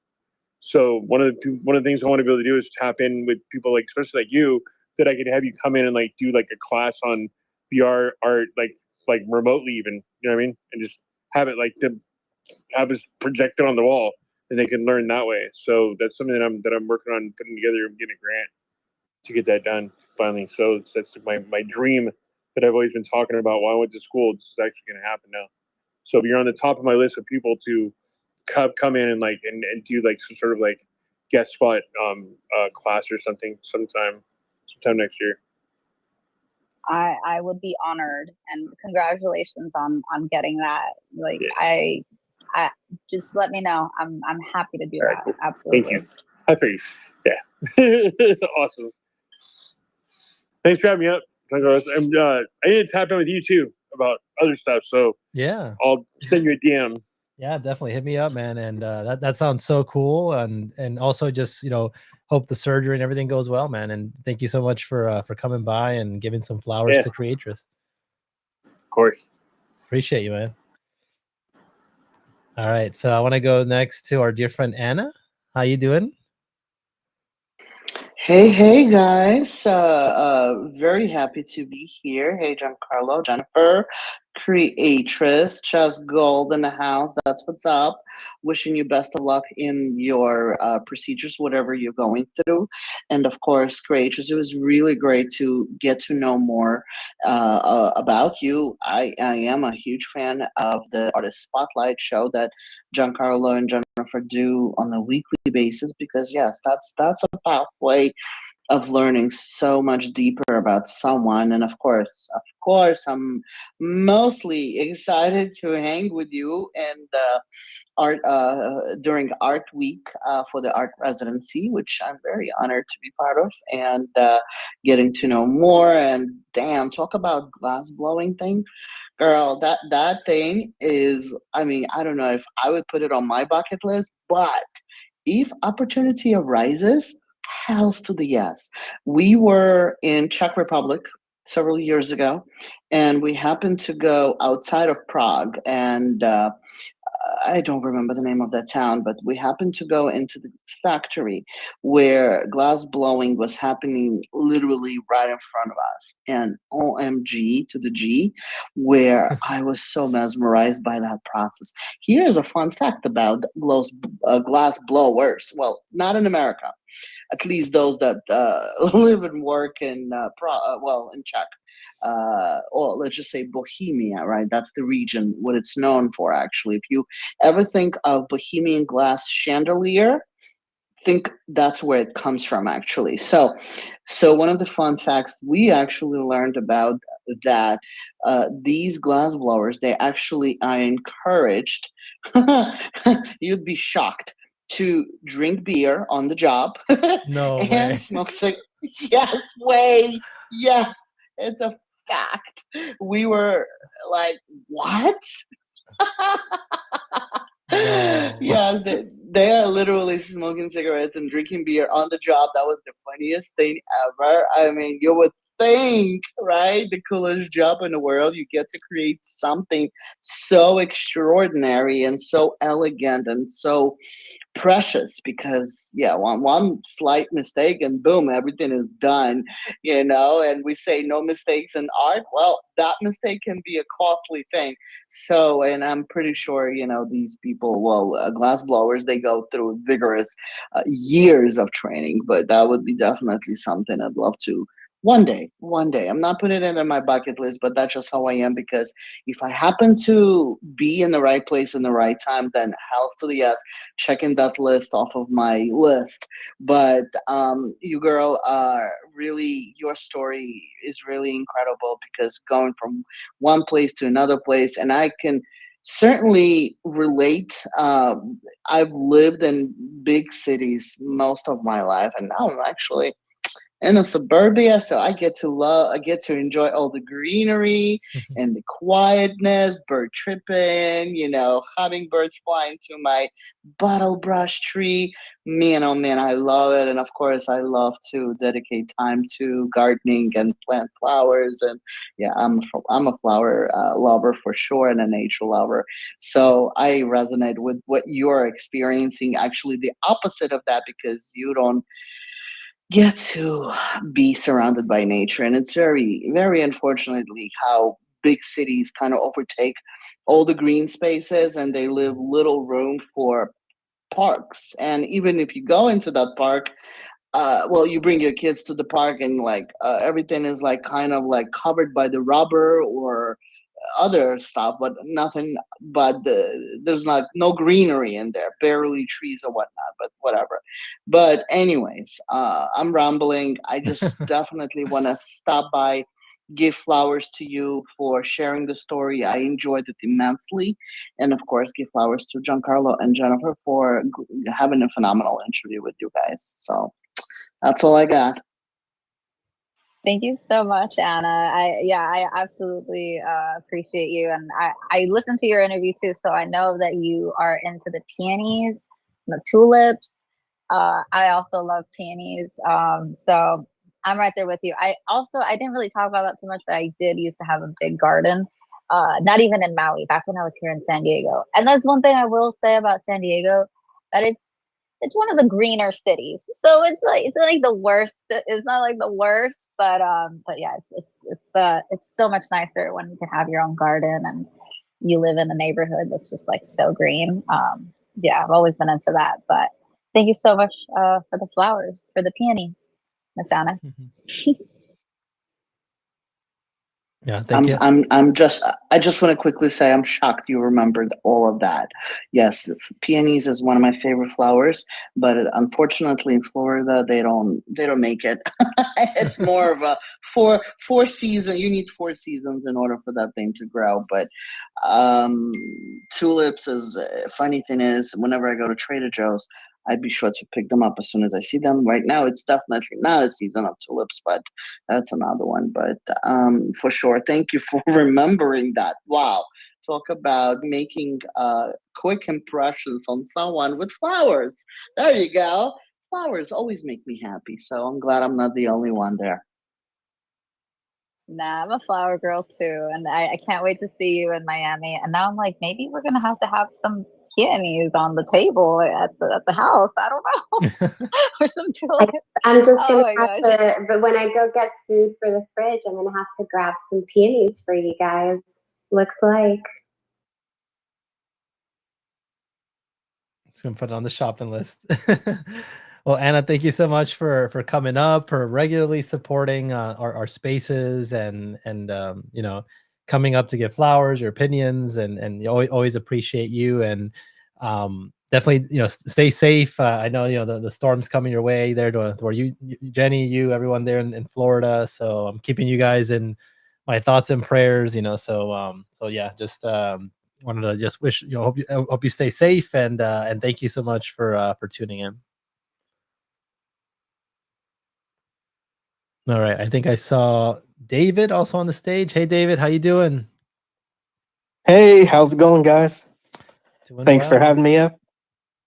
How It you was been? nice to listen to the story of Creatress. Unfortunately, I came in like an hour late, so I'll have to go back and listen to the recording. Yeah, and you could actually watch the video of the live stream as well. So Nice to check hear that you, Yeah, out I too. was kind of watching that while I was listening to Oh, y'all. okay, cool. Yeah, like X wouldn't let me play it like at the same time with the volume because it was different, a few seconds off between both the space and the live stream.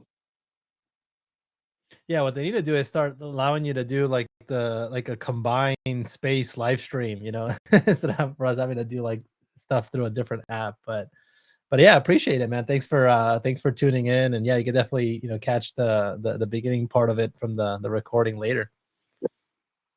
Yeah, I was happy to hear that one of her favorite movies was Episode 3 from Star Wars.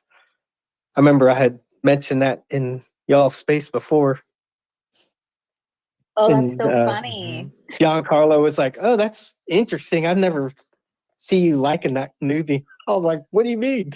I was like saying exactly what Creatress was saying. Like, there's so much emotion in it. It's like, yeah, I was crying in it too. Oh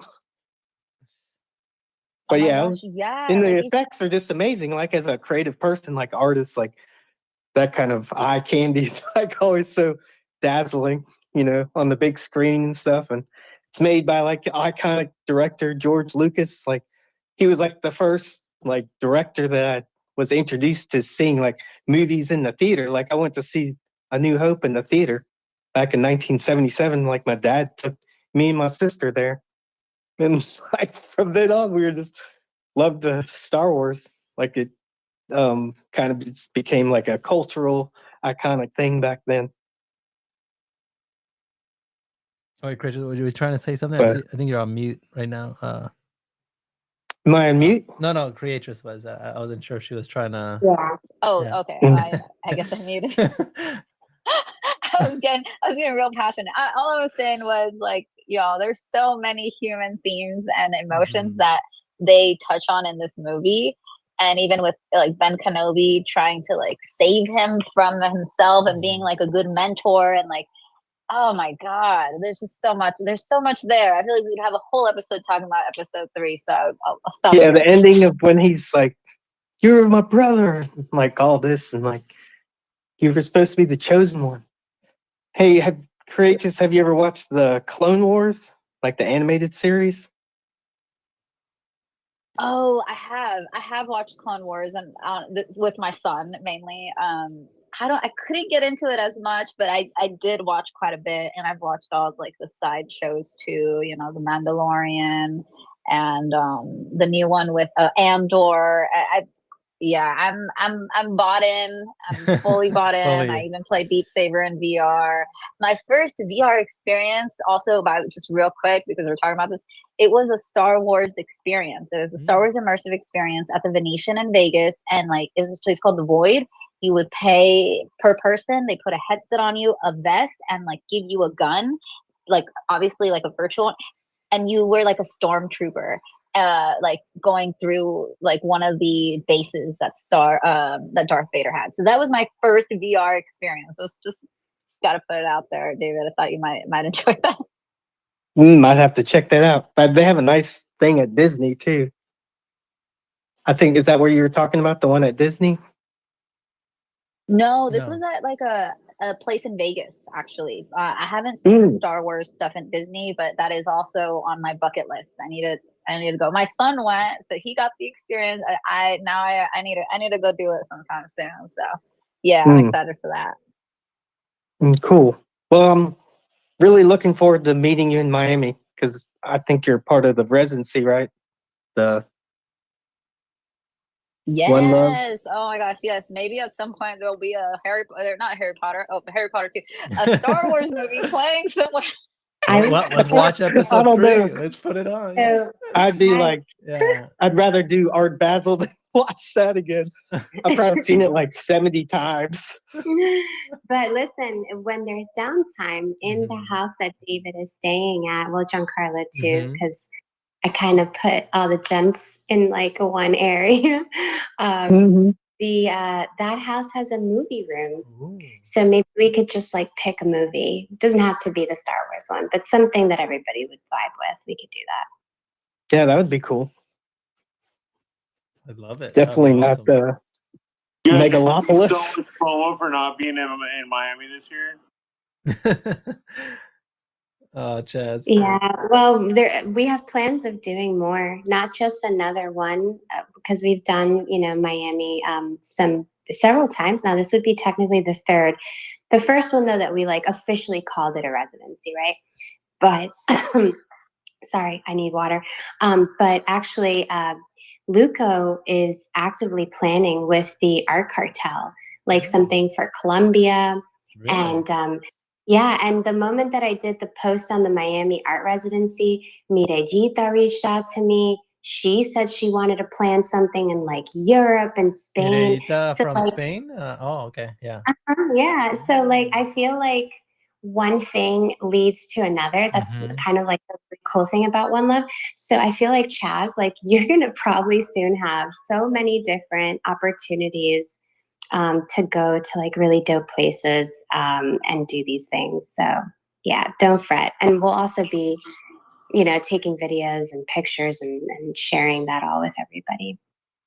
I just got my passport. Not yet, but I mean, I just applied for it just like last month too. So I finally have a passport. I've never had a passport before. I went and got one. Really? Wow. Figured it was 54 years old. I might as well give it a passport, just in case the opportunity like comes out. I did it. Mainly did it because mainly because I didn't know if I was like I applied for the Bali thing, and I was like, well, it's just in case I might as well go get my passport in case they choose me. So you never know. You know what I mean? So yeah, I'm excited that I'm going to have one in my hands here pretty soon. I'm just waiting for it to get in the mail. Once you passport, you never go back. You know that, right? Yeah, I know. Good.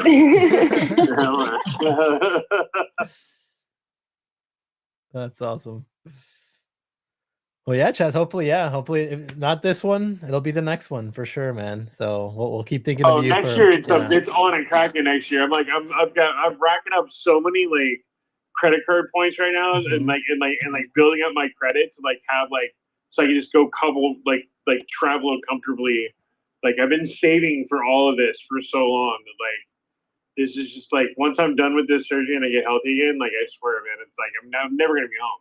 This whole next year, I plan on going at least go at least half a dozen trips next year, like to make up for this year for not going. You know what I mean? Like, so that's I'm like literally living for that. I'm like, let's go already. You know what I mean? So, and like, oh yeah, I was gonna ask you, Creatress, are you doing anything with the new stuff with Transient Labs yet? I don't know if you saw the new .fun thing they're doing and like the generative art and like contracts and stuff that they're creating. I had a meeting with them today, and I feel like some of your art would like you could come up with some really amazing like very like creative ways of using the new stuff that they're doing. I haven't, but I've been watching Jenny post about it, so it's definitely been on my mind because I know you just did that, and so I haven't, but I'm definitely watching, and I'm like, oh my god, I need to learn more about this. And hit up with the move, Daniel. I haven't had time to study as much as usual, so stay hit up tuned, 'cause I Daniel do want to try that. Hit up Daniel and Ben because they're doing like video like Google Meets right now, like for like small groups of artists that are interested. They're setting up, they're facilitating that to walk you through the whole like .fun thing, which is it's amazing. It's so much fun. Like I have so many ideas. So the .fun thing is a thing where you deposit like an idea, right? That's that. Yeah, but there's that too. But there's some that are there's the generative art contracts or feature they have now that's open to the public. That some of those came from the .fun thing. So that's how .fun became that. It's because like so many people started coming up with ideas for that kind of stuff. But they have like a whole like section for the generative art thing where like you can go in and like they have menus. You can choose from a menu and then just alter it to your art. And it's just like super dope. It's like there's a way that like for example they take like video clips and you could take like 24-hour like video clips of when they go for like every hour every day, and you could make it into one piece where it would change every hour on the hour for one of the 24 clips. That's just that's just a random idea thrown on the top of my head. You know what I mean? Like little shit like that. Like it's just like there's so many endless like infinite possibilities of like shit that you can do with the generative art thing that they have right now open to the public, and then you can just automatically turn it and mint it and turn it into a piece. It's super cool. Sounds. I got lost in it all day today. I was like, I'd come out for air. I saw this space and I was like, oh yeah, I got to do some other stuff now. While I'm in a space, like I've literally been in front of the computer, just like eyes like bleeding from like looking at it for too long. I'm like, Jesus, man, I need to stop. It's so much fun. I'm just like, oh my god, dude. Yeah, like I'm excited to see like what you, but people like you, just like you come up with to like do this stuff. But hit up Daniel or something, and like he'll bring you into a video meeting where he'll walk you through it like within an hour. I'm definitely gonna look into that. Thank you. Our wheels are. I think all of our wheels are turning right now. I'm like, oh man, I got so much to do. I've got about 20 different little homework assignments now from just this conversation. I'm like, oh yeah, I gotta go check on that. I gotta go do this. Oh, this has been great. Thank you guys so much. Yeah, it's been awesome. So I do got to start to wind down the space. I know Jenny's gotta finish getting ready for the hurricane stuff. I gotta get up early as well. But I did want to just thank everybody that tuned into the space, people that also tuned into the live stream. Appreciate you guys joining in and listening to Creatress's story. David, also you should check out the live stream because I got your art, one of your artworks over here in the background as well, featured on the wall. But yeah, so I just want to really thank everybody that tuned in today, and happy to also have these the video live stream back as well, which is really fun.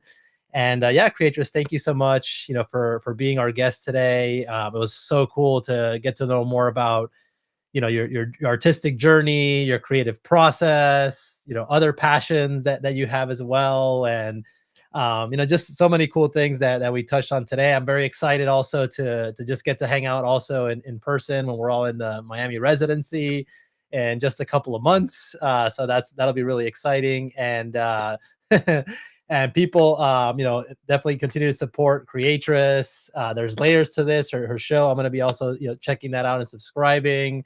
She's got that 1111 energy still minting there on Manifold. So go check that out. Awesome piece. And maybe we'll get to see the layers that are hidden as well. And so just want to really thank you, Creatress, for being our guest today. And just hope you have a great rest of your week. And also, again, congrats on the show's 5th season as well. So kudos for that.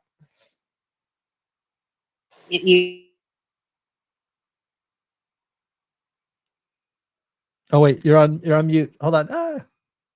On mute on the space. It's still on mute. Hold on. Still has you muted.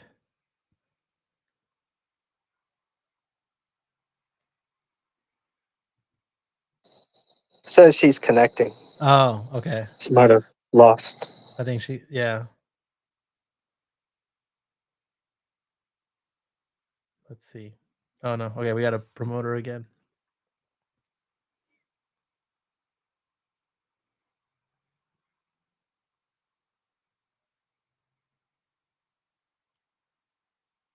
Hopefully we can get her back. Or you know what? I can maybe I'll unmute you on the computer. Let's see. Hello. Yeah. Oh, you're back. Okay. Yes. Oh my gosh, how crazy! I don't know what happened, but I don't know where I left off. Where did I leave off? Just start from the beginning. Sorry. I was just saying it's been an honor. It's been an absolute honor to be on the show. You guys are so fun, and I'm so excited to hang out with you guys more. And just grateful to be on the show, especially for Latin Heritage Month. I was saying y'all should be extra nice to all your Latino friends and family and just all of us out there because it's our month. So come on, show up. Also, we have provided tacos. Today's Tuesday, guys. Remember, tip your taco people extra this month, always, but extra this month. And make sure you get in as many tacos, flautas, tamales as you can. This is the time. This is the time. But yeah, no, it's been an honor being with you guys. Thank you so much. And sending love and protection to Jenny and everybody out there who's anywhere near anything. Thank you so much. Love you. Thank you. Love you. Thank you. It was so fun. I cannot wait to see you soon. That's gonna be a blast in Miami. And I'm gonna put in some music, and then I'll close. We'll close it up. So. Hey, let's go. All right. Thanks, everybody. Have a good night. And for everybody in Florida, take care. Stay safe.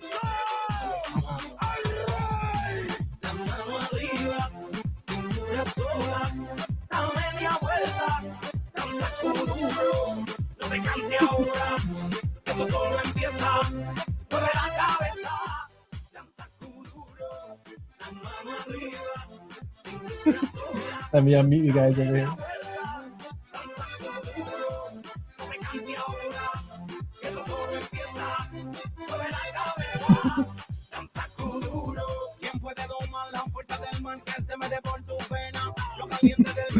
Oh wait, is your microphone on over here?